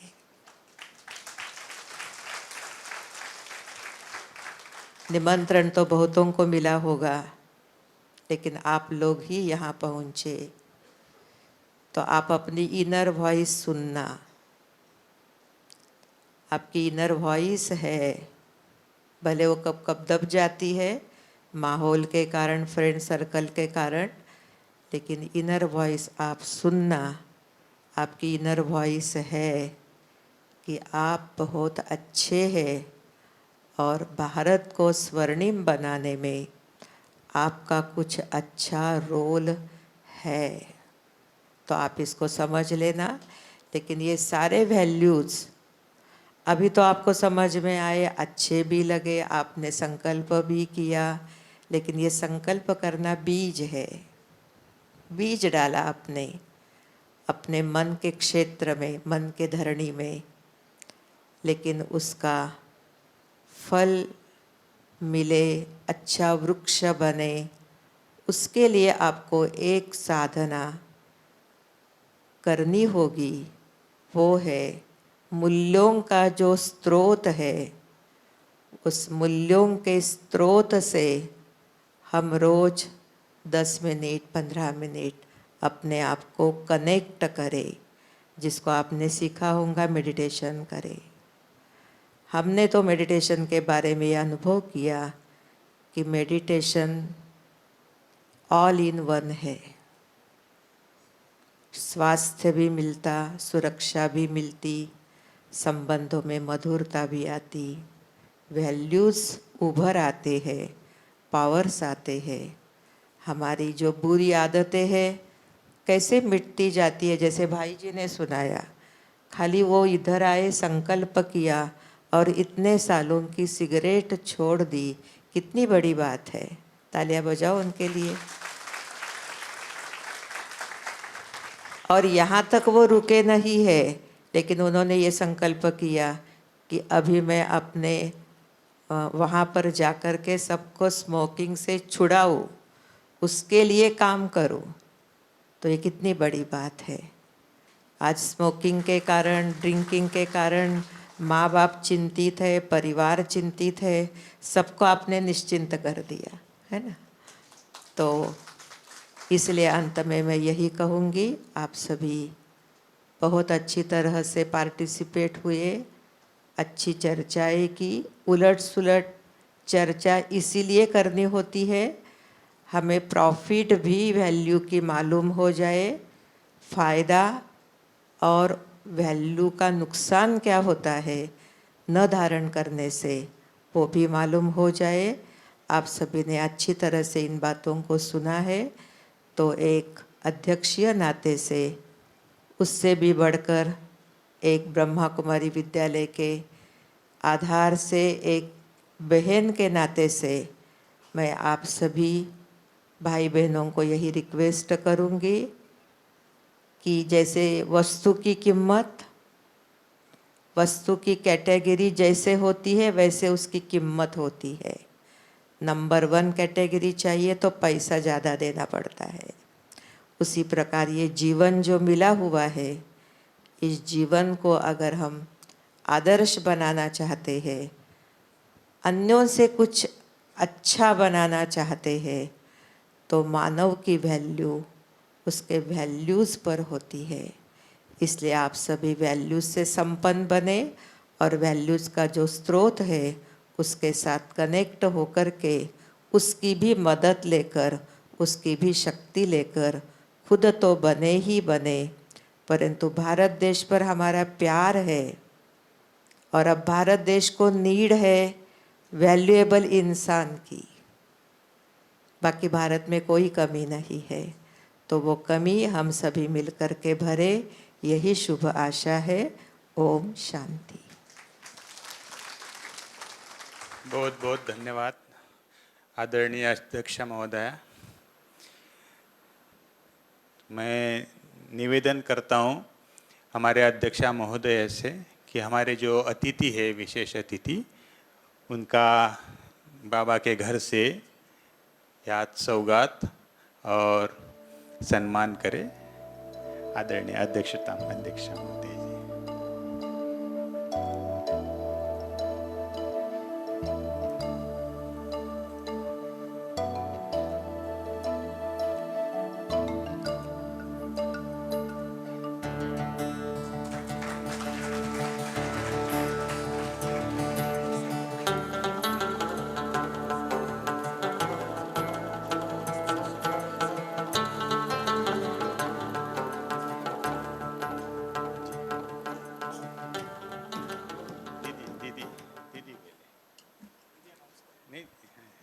अनाउंस करता हूँ, आप दीदी।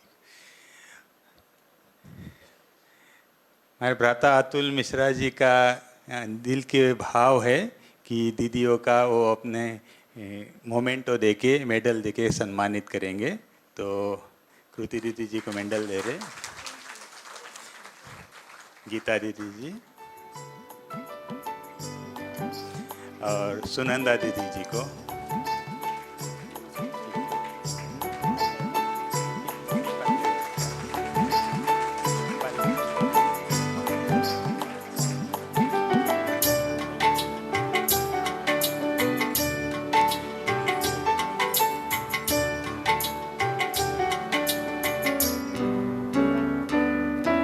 गीता दीदी जी,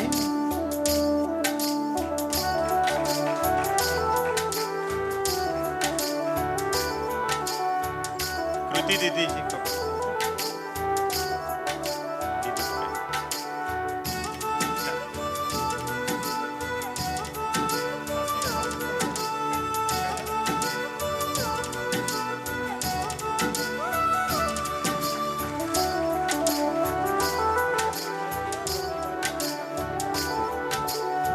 थैंक यू वेरी मच भाई जी। और संपूर्ण सदन की ओर से हमारे आदरणीय अध्यक्षा महोदय को भी बहुत बहुत धन्यवाद है, जो अपना अमूल्य समय सदन को दिया। हमारे मुख्य अतिथि को भी धन्यवाद है। आप थोड़ा बैठे रहेंगे, इसके बाद अच्छा स्पीकर के लिए खड़े रहे। आइए आइए, सभी सदन की ओर से खड़े होकर दीदी स्पीकर दीदी के लिए हमारे विशेष अतिथि, हमारे मुख्य वक्ता और आदरणीय कृति दीदी जी, सबके लिए बहुत बहुत थैंक्स है। ओम शांति।